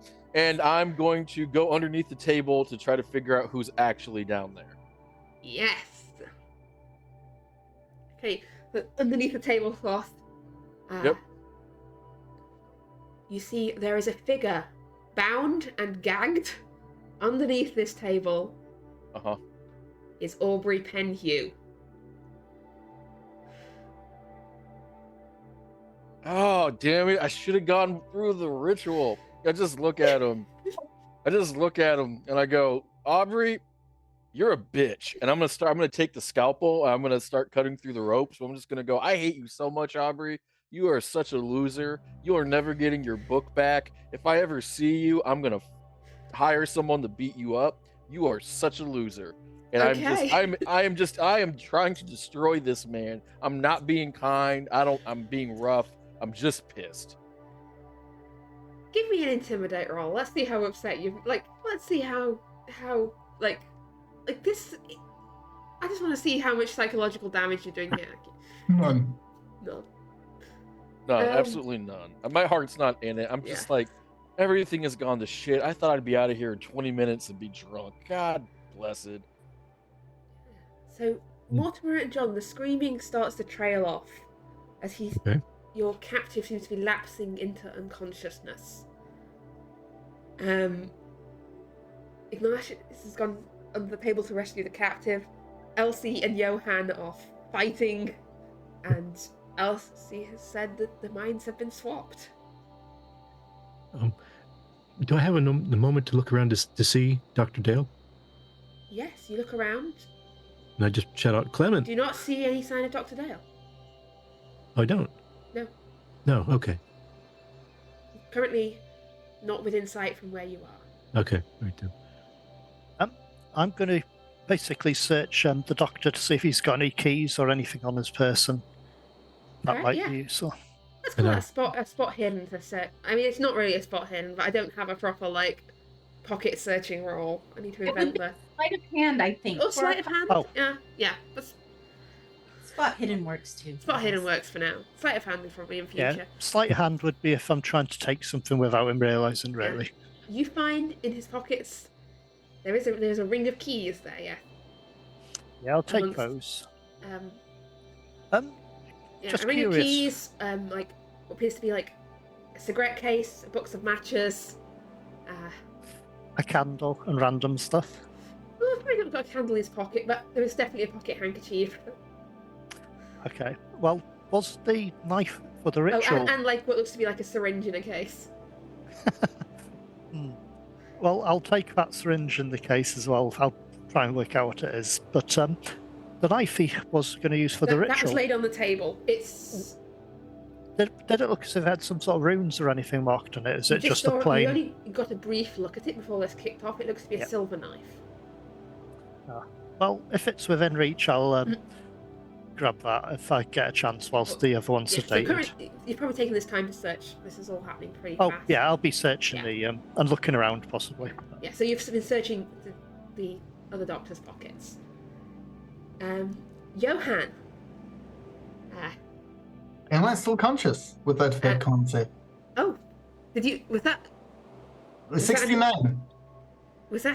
oh no, you're still conscious. Yeah, that was against whether you drop Elsie or not. I see. I see. Yeah, so you've let go of Elsie. You need your hands to I'm going to sit on him. well, yeah. You're going to try and sit on him. I think this is going to be a contested fighting brawl here, Johan, unless you're letting yourself be pinned to the ground. I don't think so. I'm gonna fight back. Yes. Okay, that's a success. And that's a fail. Yeah, we're bringing this wrestling match down to the ground. Just pin him down, sit on him. Statistics says completely different things than stats do. Yeah.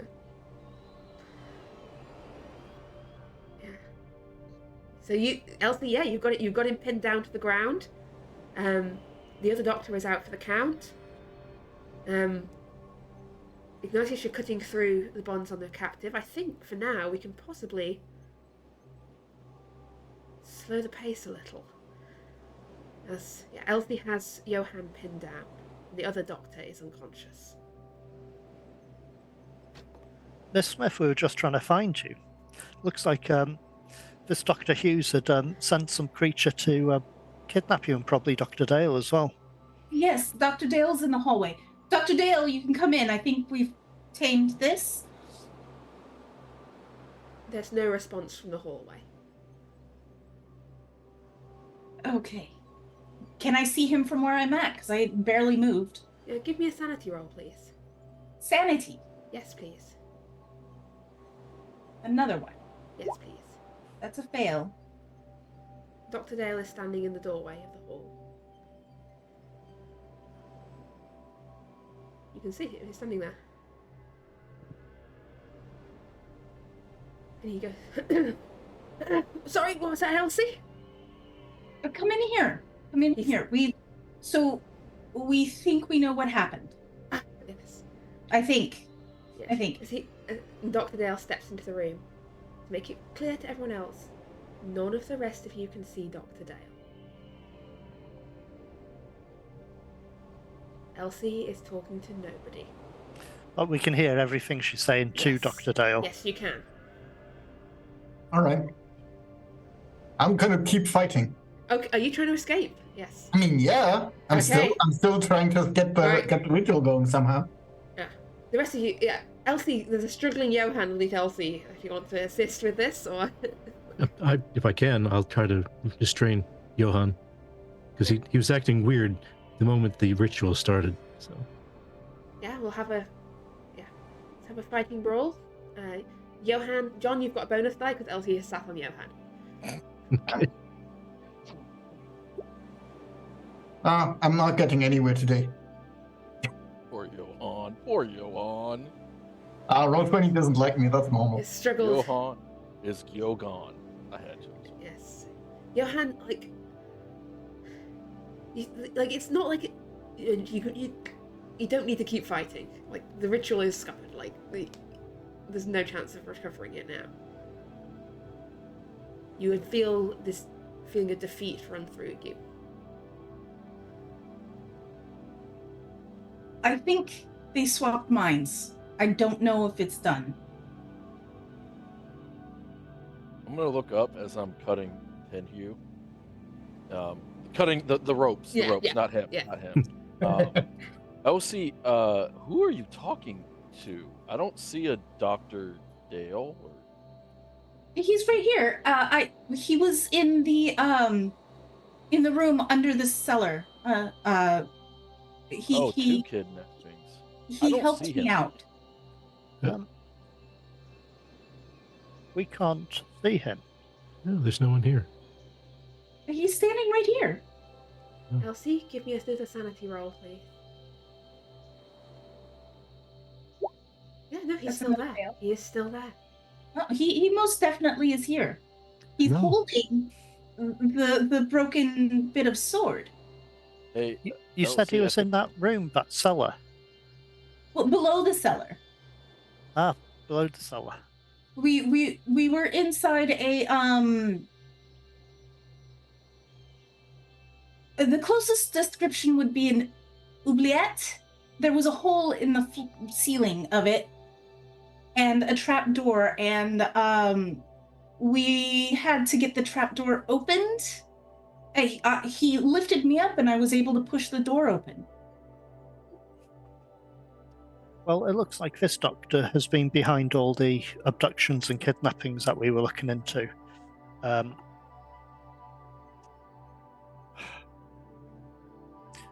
But we can't see this Dr. Dale that you're speaking to. Standing right here, and I'm gesturing right to where he's standing. Give me another sanity roll, Elsie. Like, so That's a Johan's fumble. sort of gone limp. Like, you feel this panic. Like, something is clearly horribly wrong with this situation. Like, they are not seeing what you're seeing. And Elsie, I need you to roll me 1d3 here. As, like, things are not adding up in this situation. As If I'm holding reality is unraveling. If I'm Oh, that's holding fine. Johan and I'm Yes. close enough, can I just like wave my arm like where she's pointing at? Yes. See if And like it you would pass see- through him. Elsie, you're going to lose one more point of sanity as John just waves his hand through Dr. Dale, and you watch as he just fades from sight. And you realise there's this wrenching, horrific feeling of like, you see sort of two versions of the last half hour overlaid upon each other. One in which Dr. Dale was there with you, and one in which you have been alone since the moment you summoned the invisible servant. It was the servant that pulled you up out of the cellar. It's the servant that helped you. Dr. Dale was not with you.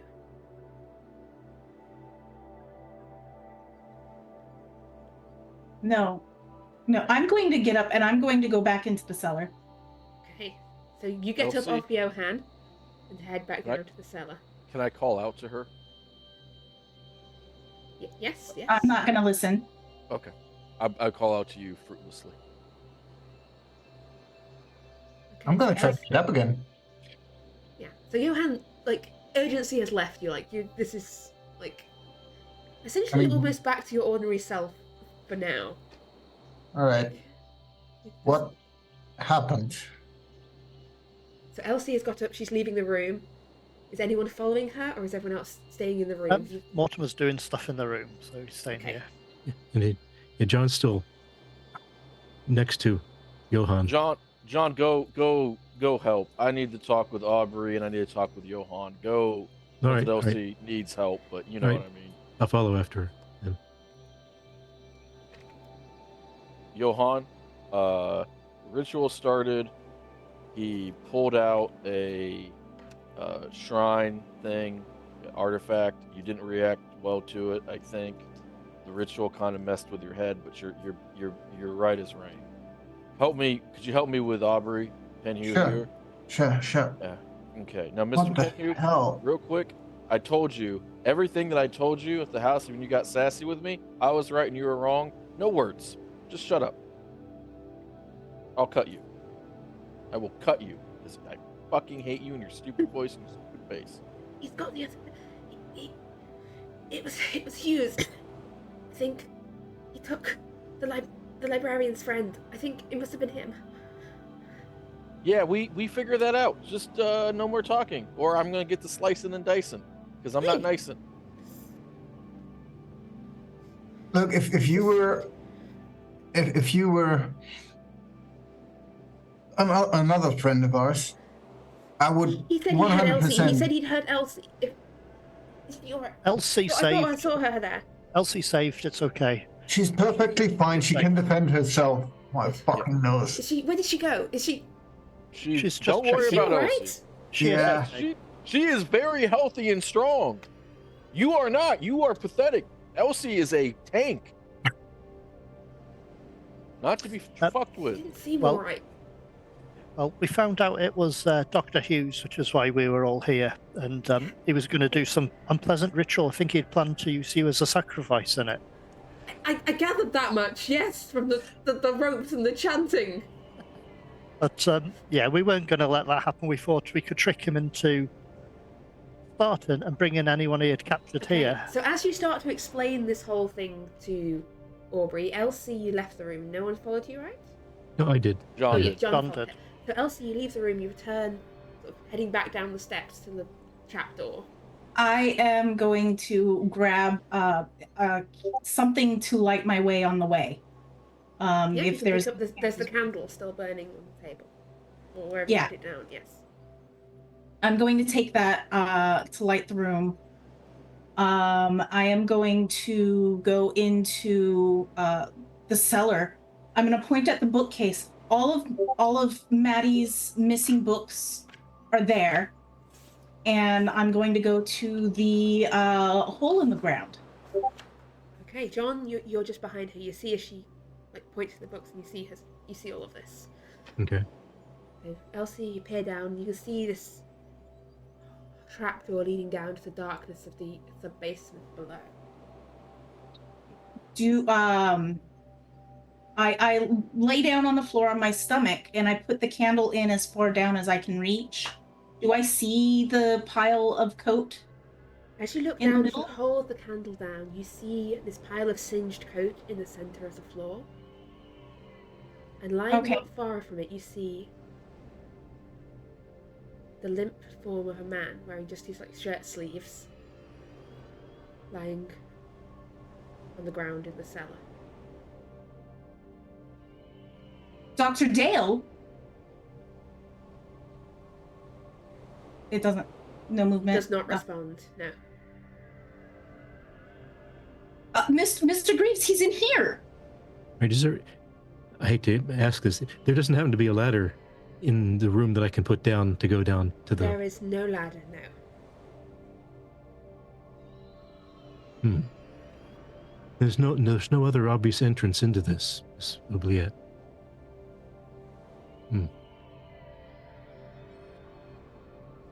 Well, I will. Is there any rope in the room that could be? There is. Yes, there is a coil of rope.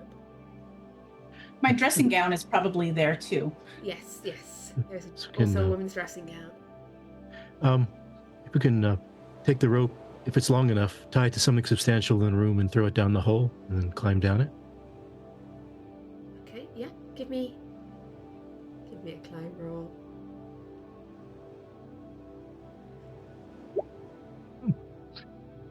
Yes, you were able to successfully climb down into the cellar. Nice. And down here you can see this damp, dark chamber below the cellar. Elsie did accurately describe it. It does have very much the feeling of an oubliette, place to forget people. And lying on the floor, limp and unmoving, is your friend, Dr. Dale. Can I see if he's alive? You bend down. You sort of turn over, reach for him. He is pale, bloodless, and unmoving. He does not seem to be alive. He's been here for quite a while. He's limp. His body's still limp, and it does seem to still be warm. Well, do you think there's a chance I could tie him to the rope and then have Elsie try pulling him as I lift underneath to get him up? If Elsie's cooperating with it, yes. Yes, you do. Yeah, I will help. Okay. Elsie, give me a strength roll here. With a bonus die, you've got help from John underneath, like pushing the body upwards. You haul the body out. Well, that's a success all the way around. Yeah, you're able to haul Clement Dale's body up from the sub-basement. And John, at this point, I do need you to give me a sanity roll, because this is your friend, and he is very clearly dead.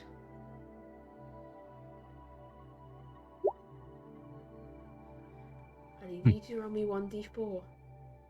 You'd hoped to find him alive. You had hope when Elsie said he was alive, but that hope is now gone. You lose those 3 points of sanity. Your friend is dead. He's gone.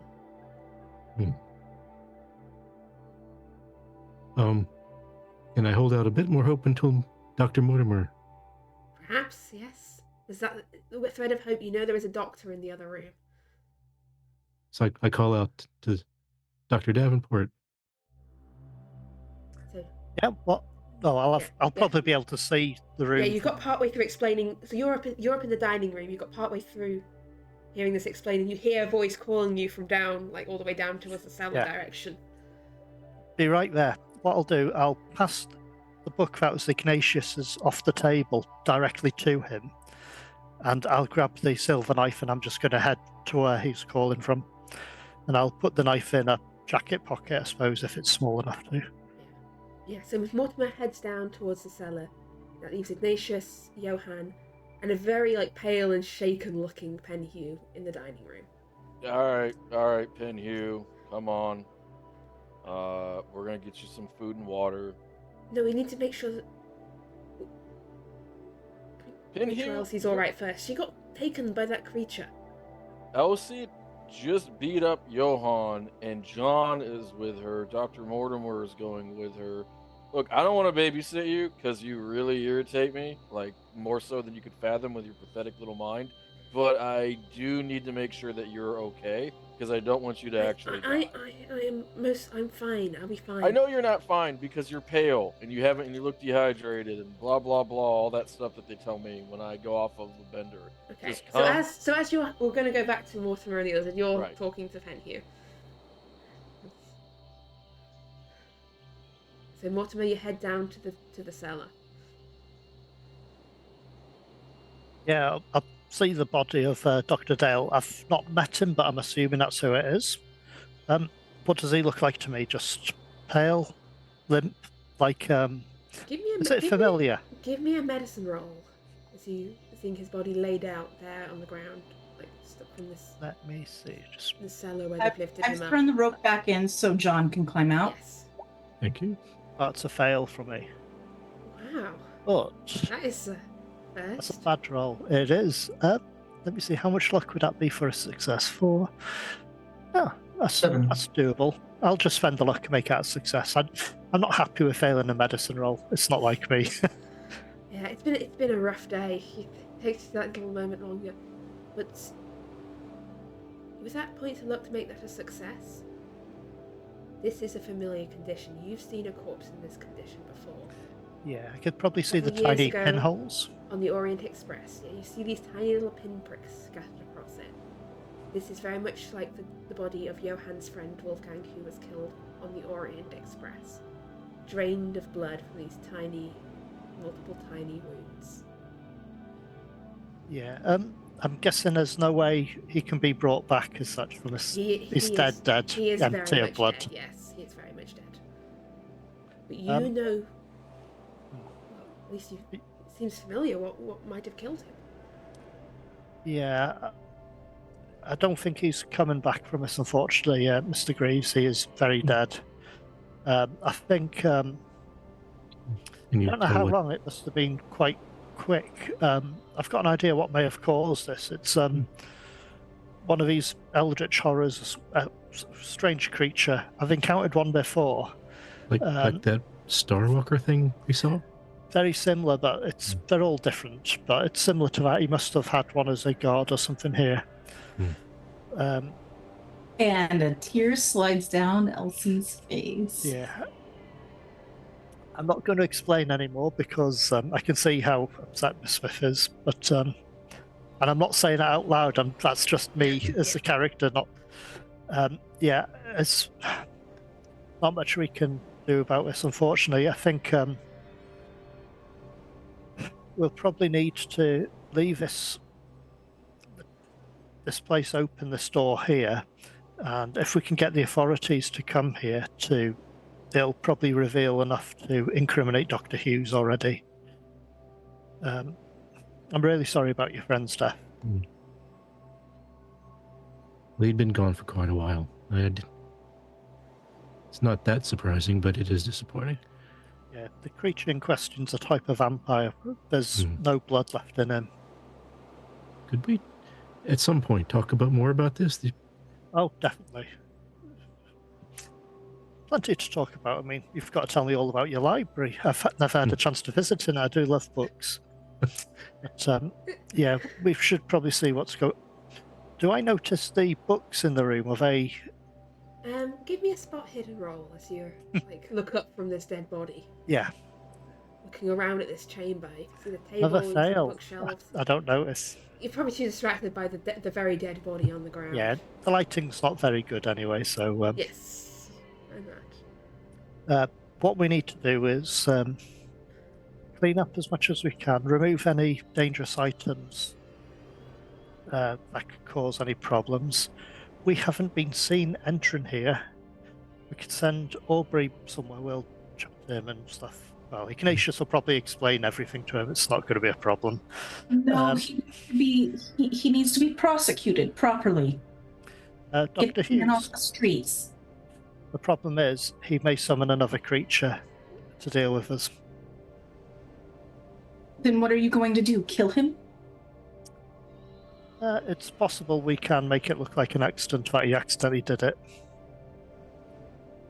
But I think he's too dangerous. I mean, the thing that he summoned against us, he could just keep summoning. I mean, you can't go to the police and say, oh, he summoned this Starwalker to attack us. I mean, they'll think we're mad and lock us up. What did you dose him with for sedative? It's just a concoction, a couple of things. I mean, could we give him too much? Very easily. I think the best thing to overdose him on was the stuff that he's been buying large amounts of recently. I would be willing to do that. If necessary. I also found this needle on him. I'm not sure what it is, but I don't know whether he planned to use this on one of us. Perhaps. Wouldn't surprise me, so always inject with that, see what happens, but otherwise I've got something else. I'm sure I could come up with something. The overdose is easily explainable. What about Clement's body? Will it appear to have been an unnatural death? Yeah. The fact that there's no blood in his body will flag it up, I think, quite quickly. Well, this is another instance that. And I'm pretty sure they'll mention, because he has been missing for some time. I think there'll be some sort of questioning about what's happened to him. And didn't Dr. Hughes, did he take his job? No, so No, he's only been missing for approximately like 5 3 days. days. Nobody has 3. reported. Well, no, it was some time before that he was missing. He's been missing for about a week, but he's not like it was. It's only because no, hang on, no, it's less than a week because it was John came down pretty much directly. It's about afterwards. 5 days, I think, something like that. It's about 5 days, and John only he's not officially missing. It's only because John saw something take him that he knew that he was missing, and not just like out of town visiting family. Well, the thing is, if they ask me for my advice, I can point them as you can tell if you look closely, there are tiny little pinpricks on his skin. Mm-hmm. I could flag up. I mean, there's no blood in his body. I'm fairly certain that would be classed as unnatural. It just doesn't go. And it could be looked at as his jacket's probably still down the next floor, so it'll look as if he's been held captive. It'd certainly be suspicious. Because it could be another instance of like Dr. Lowe, who disappeared 20 years ago. It could very well be. I'm going to put my dressing robe back on and go to the bookcase and pull all of the books that I know belong to me, and then go upstairs. How many books are there? It's a fair stack of books that came from the society. There's a couple of other books there alongside the ones that you recognise. And one of them is this large, untitled, bound selection of pages that matches the description of the book that John says he saw with In Dr. that Dale. case, I will grab those as well, and I will use my my nightgown or dressing gown as a basket sort of thing. I'll pull it out and use it to hold everything in it. Okay, so you gather up these books and head upstairs. Yes, I head back upstairs. I leave the candle down there for them. Yeah. Whilst all this is going on downstairs, upstairs, Ignatius, I think we left him, he was beratingly explaining things to Penhew. Penhew sort of says, if can I just interrupt you for one moment? What? Look, I know you don't like me, and I don't particularly like you, if I'm going to be honest, but I wanted to say before we get back into insulting each other or whatever, thank you. Yeah, you're welcome. Honestly thought I was about to die there, and thank you. Okay. Hey, no problem. You just have to look. You want to be my friend? Just gonna have to hang out with me, get really drunk, and do a lot of substances at some point. We'll be right as rain. Anyway, I'm kind of tired of talking to you. I need to find. Yes, your words are not needed. I need to find Daisy. The maid. Yeah. Yes. See how she's doing, because I think she was under his spell as well. I'll stay here then. Right. Sure. I keep Johan company, and I'm gonna go and look for Daisy. Okay, as you head down, Penhew just kind of looks at Johan, gives a sort of a shrug, and then sits back down on the floor. Like, he looks drained and exhausted. Ignatius, as you head downstairs, past the cellar door, down to the kitchen.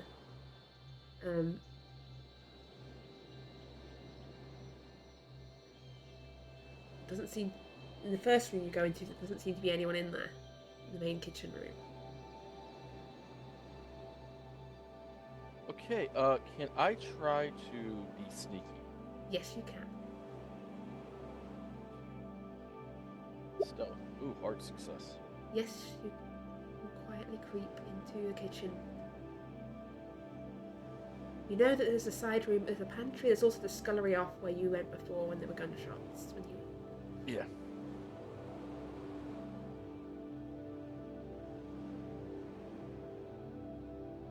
Just keep sneaking. Also, just- for effect, I have my capes folded up over me so I don't trip over them or they make a sagging, dragging sound.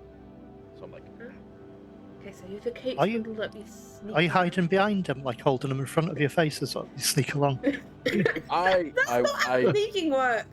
I wish I could say that I thought to do that, but no, I just have them over my shoulder and I'm just like, I'm supposed to sneak. Sorry. I'm just usually very loud and doing drugs. I don't know what I'm supposed to do.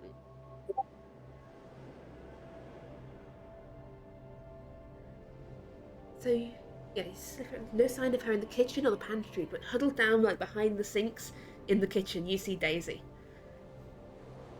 Like, hunched What down does in she the look corner. like? She looks scared. Okay. You making Safe yourself here. known, or are you trying to creep up on her?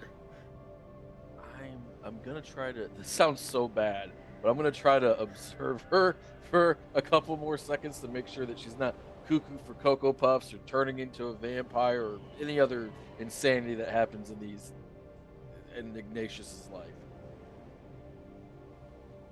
No, she just seems to be hiding, scared down the side of a sink in the scullery.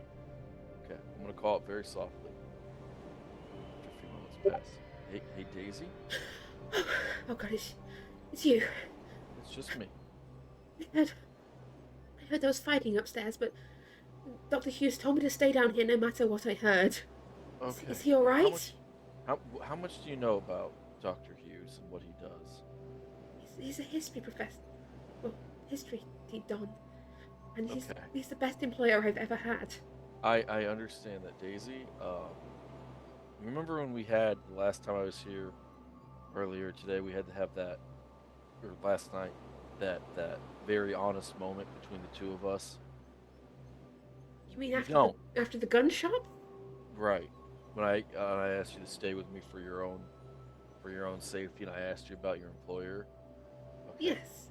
Now I'm gonna say this, and this is me talking to you, like describing how I'm gonna say it. Like I'm saying this as softly and gently and calmly as I can, and I'm gonna try to make a social role. I don't Trying think to it would charm be charm. her? Yeah? Trying to get I her don't. on your side? Trying to win her over here? I'm trying to like. I don't know if it's charm. It's not fat because I'm not being dishonest. Maybe it is charm or Persuasion? persuade. I think it's persuade. Yeah, your approach sounds more like charm, but I'll take a persuade if Okay. you want. Because it's like I'm doing that to set up because I'm about to hit her with a hard truth, which is. So I'm trying to persuade her. I don't know. Maybe it is charm. I'll say what I'll say, and then I'll roll what you want me to roll, whatever you think Yeah. is appropriate. Your I'm choice of charm or persuade, depending on. If charm is more working on your connection with her to try and win her over, and persuade is more like making logical, reasoned Gotcha. arguments. I think it's. So I gonna think end up this being does sound like persuade. more of charm to me. It could, yeah. So your employer is a bad man, and he is actually a killer, and I can prove it to you. And he has locked up people here in this house, and I can prove that to you. Give me that as well. roll. Let's... Do you want charm or persuade? 'Cause Charm. I'm gonna This is end charm. Okay, I'm going to end it with, and just be receptive to the evidence that I have. She doesn't look completely persuaded. Like, look, he's not a bad man. He is. Is he alright? Have you hurt him? He's not hurt. What have you done? Hurt. Nothing. He's not hurt. Like I can prove that to you. You want to come with me? I will show you that he's not hurt. Yes, please. Okay. Okay. Here. Come with me.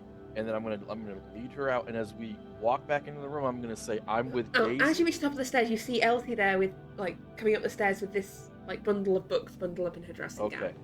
Okay. I'm gonna say, "Daisy, that's Elsie. Have you seen Elsie here?" No, because she was kidnapped by What are you on about? the doctor. I'll prove to Are you. you a madman? No, I'm not a. You know I'm not a madman. You literally know that I'm not a madman. Elsie You're wearing is 3 quietly capes. crying. Elsie is quietly crying. She's got tears streaming down her face. You alright, See, miss? she's crying. No, focus. Come on. I need to show you that your employer is okay. That was kidnap victim number 1. But let's go back What and have you show you done? the doctor. Nothing. God, I swear, it's like you just want me to be a parent. Here, I take her back to the room where her employer is. And she hurries over to his side, like, what? Why is he unconscious? What have you done to him? Nothing. He passed out. You know why he passed out? He passed out because he started fighting us. Now, come on. I just showed you one kid. Him? He fought us. Look, And looks there's around in panic, Penhue. seeing, like, Have you seen that man? Johan. You see those ropes? That's Aubrey Penhue. He's Penhue, horrible. I know and you should- Penhue. He's one of Dr. Hughes' students. Right. Okay, and you know him to be an honest person, right? Yes. Penhue, were you or were you not tied up because of the professor? Yes or no? Yes. It's a little. Victim number 2. Okay, all right. Like, Now, we're going to go to the next place, Daisy. The next place of horror. And we're going to go... What's happening here? What are you doing? I'm sure... Oh, sweet God. It might be. Well, actually, if I had a chance, I would have put it in my doctor's bag if it's small enough, thrown the handkerchief over it if we had time returning to just get it, because we're basically grabbing everything dangerous and getting out. The statuette that was still on the table that no one mentioned at the time? Yeah. It's still on the table. Yeah. As Daisy's eyes sort of go to it and widen in horror. What are you doing? What is happening? No. What's happening?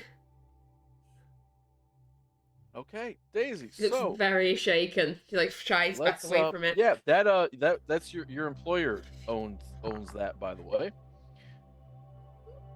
No. You wouldn't do any. None of this makes sense. I'm gonna try to persuade her, and I'm gonna say it does make sense because everything that I'm telling you makes sense. You haven't seen Penhue today, but he was here. You haven't seen that lady Elsie because she was kidnapped in the basement behind what's going on? the door. She turns, like she seems to be turning to Elsie and like Johan, looking for like backup and support on this from someone who is not currently wearing 3 different capes. I was in my room reading some books, and then I was in a very dark room, which was below the cellar in there, and Dr. Dale was there, and he helped me get out of the room I was in, and he's dead. No, none of this makes any sense. The doctor's dead? Hughes would never hurt anyone. Hughes wouldn't hurt anyone. Yes. And it's my Daisy fault. just kind of sinks down on the ground and just sits down, like, head in her hands, like, none of, like, you've torn, like, her, like, you're showing her things that she believes that she knows that they're true, but they're not tying up with what she also knows to be true, that, you know, Hughes is a good man, and, yeah, she seems just... Daisy. You see, like, soft sobbing. Bad people are very persuasive, and they can convince you that they're good people. You remember that heavy door that you weren't allowed to ever go through? It's just a cellar down there. There's nothing in the cellar. It is just a cellar, but that cellar, just normal no cellar. Door. There is no door. There is a door. You literally walk by it every day. You want to go to the door? Shut up. I'm setting all of my books on the table. Let me take care of this. And I'm in my dressing gown, and it's probably filthy and musty, and so is my sleeping gown. And let's go. And I gently take her by the hand, and I lead her to the door that is no longer on its hinges, but still locked to the wall. I grab a new candle and light it, and then I gently take her down the stairs and hold the candle up so that she can see the hole in the ground and the rope and the dead body. And she's just, tears are streaming down her face now. She's just like, I didn't know. I swear he was nice. He was kind. He was. And I'm going to hug her and I say, it is not your fault. It is not your fault. And I'm crying too. So And I will just stand. I've got the candle. I lower the candle and set it on the steps or something, and I'm still hugging her, and I guess we're both crying. Yeah. Both in tears. This body. Keeper, is there a Yes. study near to the dining room? Any? Yes, there is. Whilst Elsie's chatting to Daisy, I'll have a quick look into that, see if there's any written materials written by Dr. Hughes. Just on top of the desk. There is a whole study's worth of his books and his notes and his writings. He is a Exactly. professor of history. He writes, well, a doctor of history. I keep calling him a professor. He has not ever got a professorship. He's a doctor of history, but he writes copious amounts. Okay. There are reams of paper. I basically need samples of his handwriting, and there's probably writing materials here as well. Yes. Okay. Well, Mr. Greaves, I've got a plan. This is obviously whilst Elsie's elsewhere. If we could get Dr. Hughes's unconscious body in here, Okay. we could. 'Cause it's unlikely. I mean, if someone's going to inject themselves with some substance, they're not just going to do it at a main dining room. They'll do it in a private area like a bedroom or study. So we could have him here, so he'll be found here. And I can probably copy his handwriting to come up with a note. Right, so it looked like he was in the study and did himself in, and then as he was writing the note to whoever would find it. Yeah, I think Okay. I'll rather make it a suicide note as such. I mean, we could write something to imply he was losing his mind. Okay, I'll start dragging him in. Okay. I'll assist. So Oh, the actually, plan- yeah. So the plan here is to pose Dr. Hughes in his study and fake a note making it look like he's lost his mind. Yep. Essentially, what are you going to do with Dr. Dale's body? And what is your plan for sort of tidying up the rest of the situation? I think chances are we'll probably leave Dr. Dale's body where it is. We'll leave the doors to that area open. So when anyone comes here, obviously it'll be rather incriminating for Dr. Hughes. So I think that's probably the best option, really. I mean, there's no point trying to hide it unless we want to. Oh, there's evidence that he was in the sort of prison beneath the cellar as such with his jacket down there, so there's enough evidence with that. If needed, Elsie will go back into the room. Is this one each? Elsie? Yeah, she's busy. Okay. She's Yeah. busy doing She's stuff. distracted. It's fine. It's So, okay. I was just going to as you're suggest having that. this, essentially what comes now is just working out your logistics. So you want to pose it as he had Dr. Dale, but he He had himself mad- lost his mind. Yes. I I suppose the key mentioned. question here is what are you going to do about Daisy I think and Daisy's about with. Penview? Yeah, Both are the external witnesses to this situation yeah, that's the problem. who are I'm not sure. in the society. What are you going to tell them to say? Are you? I don't really know what's going on with Daisy because whilst we're moving as the doctor's body, she would have been with Elsie. So Yeah, she's sort of vaguely aware of what's going on. She just seems deeply upset by, understandably, everything that has happened. yes, I think we'll probably have to talk to both of them and work it out with them what's best. I think ideally, like with Penny, it's probably a better thing. We'll not to talk about what has been seen. We'll have to. Doctor? Yep. Regarding Mr. Penhew here, I think he knows about a lot, He does. and I think he can make a wonderful contact for us, especially since there's going to be potentially a problem with the people called the Veritas Dining Society. So Mr. Penhew, since he's been so gung-ho about getting involved in these things, has a choice to make, in my opinion.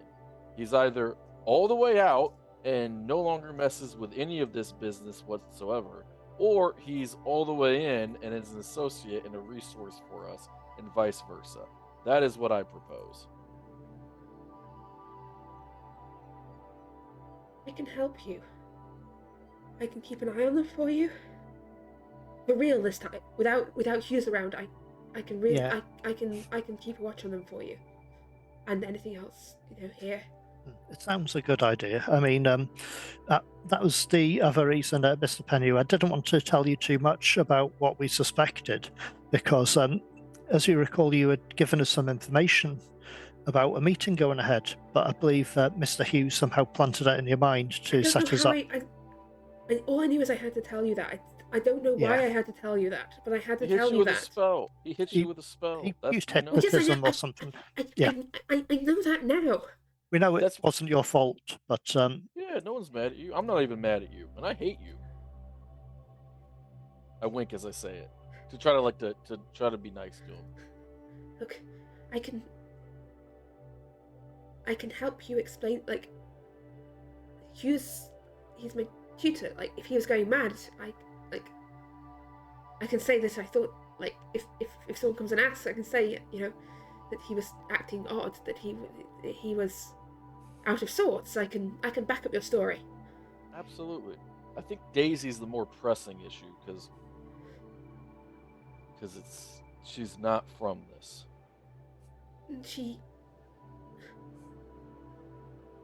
Look,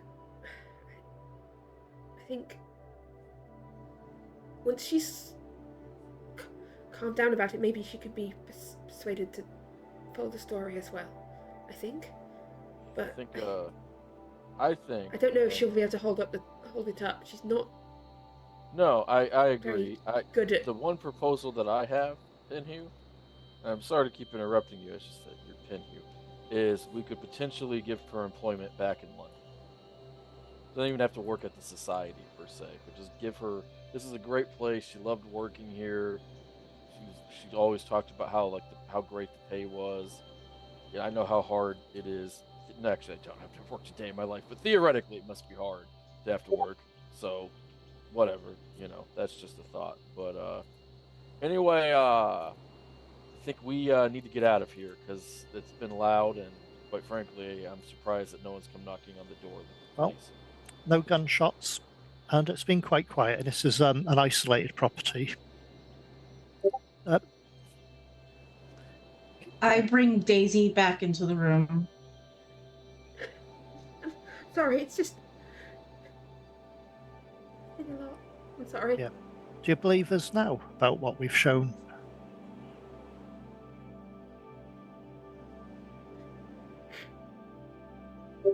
I don't know what to believe, but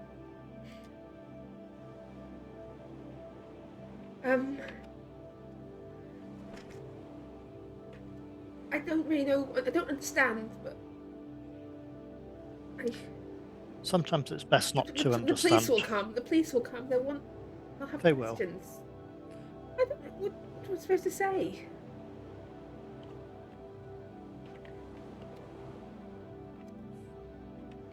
Obviously,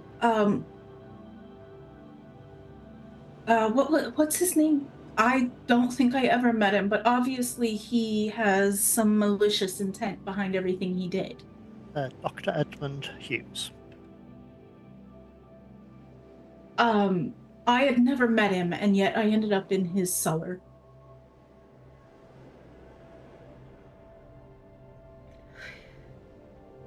I'll say he was a madman. He was kidnapping people, right? Yeah. I'm sorry I didn't believe you at first. He's going to speak Ignatius, but you must admit you're a hard man to believe. It's the capes. It's actually, I'm not a hard man to believe. I'm an incredibly easy man to believe. You wouldn't believe it. It's the paradox there. No, this is a lot to deal with, Daisy, and I didn't take any offense to it. He probably was just really good at manipulating, and you're a smart person and you didn't catch on. Most people wouldn't have caught on. Most people have no idea that he's this depraved lunatic, and you know. I'll say what needs to be said. Very good. Very good. I will stay here for the police as well. I won't. Yeah, I gotta go. All right. And Elsie, do you have a moment? I've got an idea.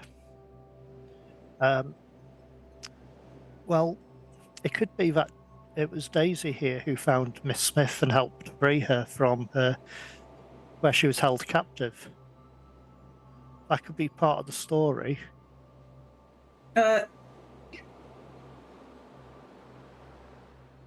Your name's Daisy? Yes, that's me. Yes. Perhaps some tea, please. Yeah. I'll go make some tea. Yep, I can do that. Just for you and I.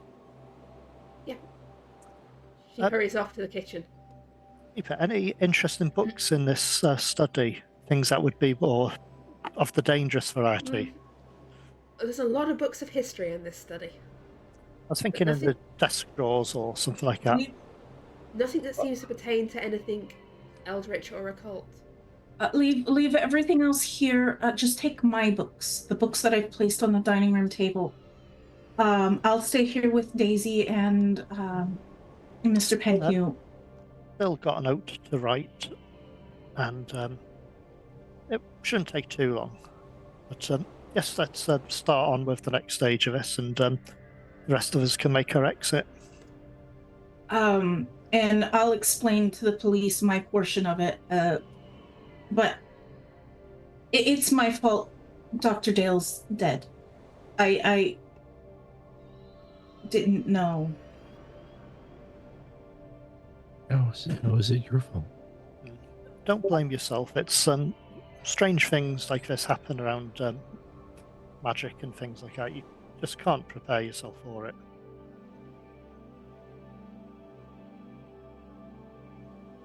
But yeah, don't worry. Just you enjoy that cup of tea and probably wrap up a bit more warmly because see if Daisy's got another set of clothes or something to get you a bit more comfortable. You did the same thing, or Malina. decent. You did the same thing Malina did. No, it doesn't matter. Do you have a moment of your time? On the four eyes? Who are you chatting to? Miss Smith or? Yeah, Miss Smith. Oh, that's okay. Yeah. Sorry. I think I'll need to leave, y'all. I lost control. And I hit you. And I think I might have tried to kill you.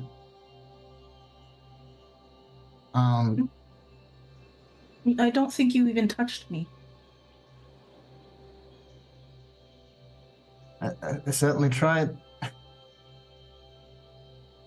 I don't think I can do this any longer. I think I'll resign from the post in London as well. I think it's time for me to, spend some time at home. Maybe forget all of this. I'm Be sorry. safe. Don't let anything follow you. I Don't am let going. anything follow me. You're the protectors of the realm right now, aren't you?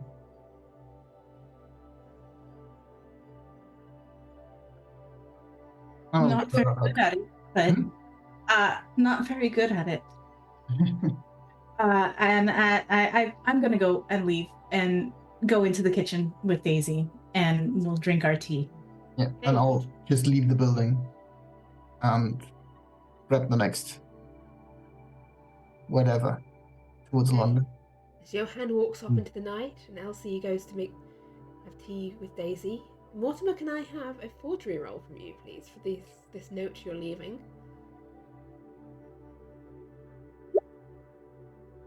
And Elsie, is the plan for you to stick around for the police and explain at least your part in this? Although you were truly kidnapped, I am still going to ask for your choice of persuade, charm, or fast talk here. Because this is a mixture, depending on which approach you take, either winning them over with being a vulnerable young woman kidnapped. I'm going to use the last of my points to pass that. Okay, the last of your luck. Yeah, that will push it above 65 if I do that, but it won't hit the 32. 65 is enough. Like, the situation is doing a lot of the selling for you. Because, I mean, this is the truth. It's just not the whole truth. As the rest of you, I believe, you're leaving Elsie to sell this situation with Daisy. And I think that's the plan, but regards the actual overdosing of Dr. Hughes, I would sort of pass the syringe over to John, actually, to do it if he wishes. I will, but I would ask Mortimer, the doctor, what would be the most convincing injection site? Do you know? Likely roll up his sleeves and make it look as if he did it himself. All right. Basically, well, actually, I could probably. You're able to come up with something, yeah. Basically, he'll know how to tie himself and inject himself. Yes. Yeah. To be fair, any sort of needle would probably be similar size to what he had in his box, wouldn't he? Yeah, you're able to make. You know enough about like medicine to make this convincing. Yeah, that's what I'm trying to do. And while we're doing that, I ask, is there anything else you need me to help with? And I would really like to learn more about what happened. Oh, well, yeah, definitely. Well, you know our address and where to contact us, and we'll definitely need to stay in touch. And I need to tell you a bit more about that creature that did that killing. And yeah, definitely. And yes, I need to visit your library as well. Okay. Sounds like a plan. So you stage the death of Dr. Hughes. You're taking back only the books from the basement room that were taken from the society originally. And presumably, did you take the book that was Dale's book, or are you leaving that? I think that was passed. I think that was passed to John. Okay, so John has the book. That book. You have the rest of the stolen diaries and notes. Elsie, I've got the statue in my bag. You I would have the just statue? Yes, used and the silver knife. Yeah, I would have used the covering over it rather than touch it directly. I mean, I've encountered these before. I'm not touching that with the statue and the silver knife. I have my book.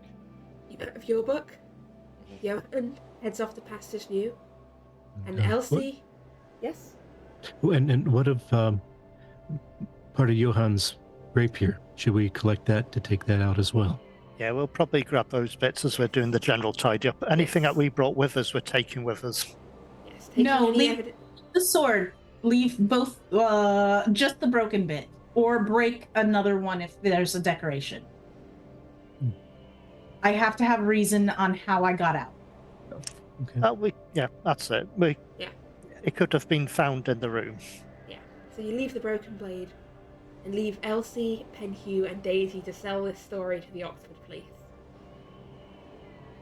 Which they managed to do a passable enough job that no police officers from Oxford are chasing down to London on the tail of the London Esoteric Society. And no one comes hammering at John Greaves' door, asking why he was there or what he was doing. As far as the police were concerned, you were not involved in this tragic and very confusing incident that they would rather not bring too much attention to because it brings disrespect on the University of Oxford and doesn't look particularly good for Oxford police not being able to have solved this mystery themselves. and having to relied on Elsie having escaped with perhaps some help with Daisy. The details of the story are hazy.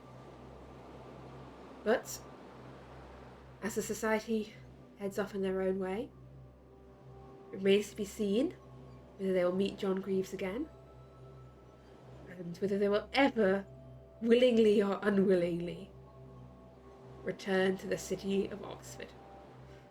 Oxford is a horrible, horrible place. Never. Volcanoes are better. And that is where we're going to leave things off for today. That was a... Yeah, we put some of them through the ringer tonight, and poor Elsie. I'm sorry. Well, she had to do all of her saving herself. Yeah. She didn't know. She did not. She is so racked right now. I mean, it's literally the exact same thing. Both Marlene and Elsie wanted to do something completely different with their star vampire thing, and both some innocent person gets nabbed in between. Yeah, the star vampire is a really nasty creature. It will make any excuse just to kill. Yes.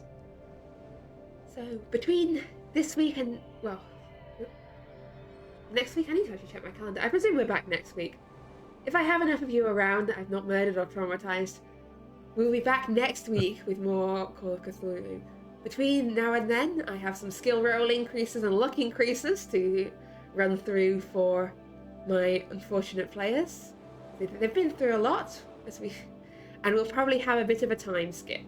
So at least allow the dust to settle on what occurred in Oxford.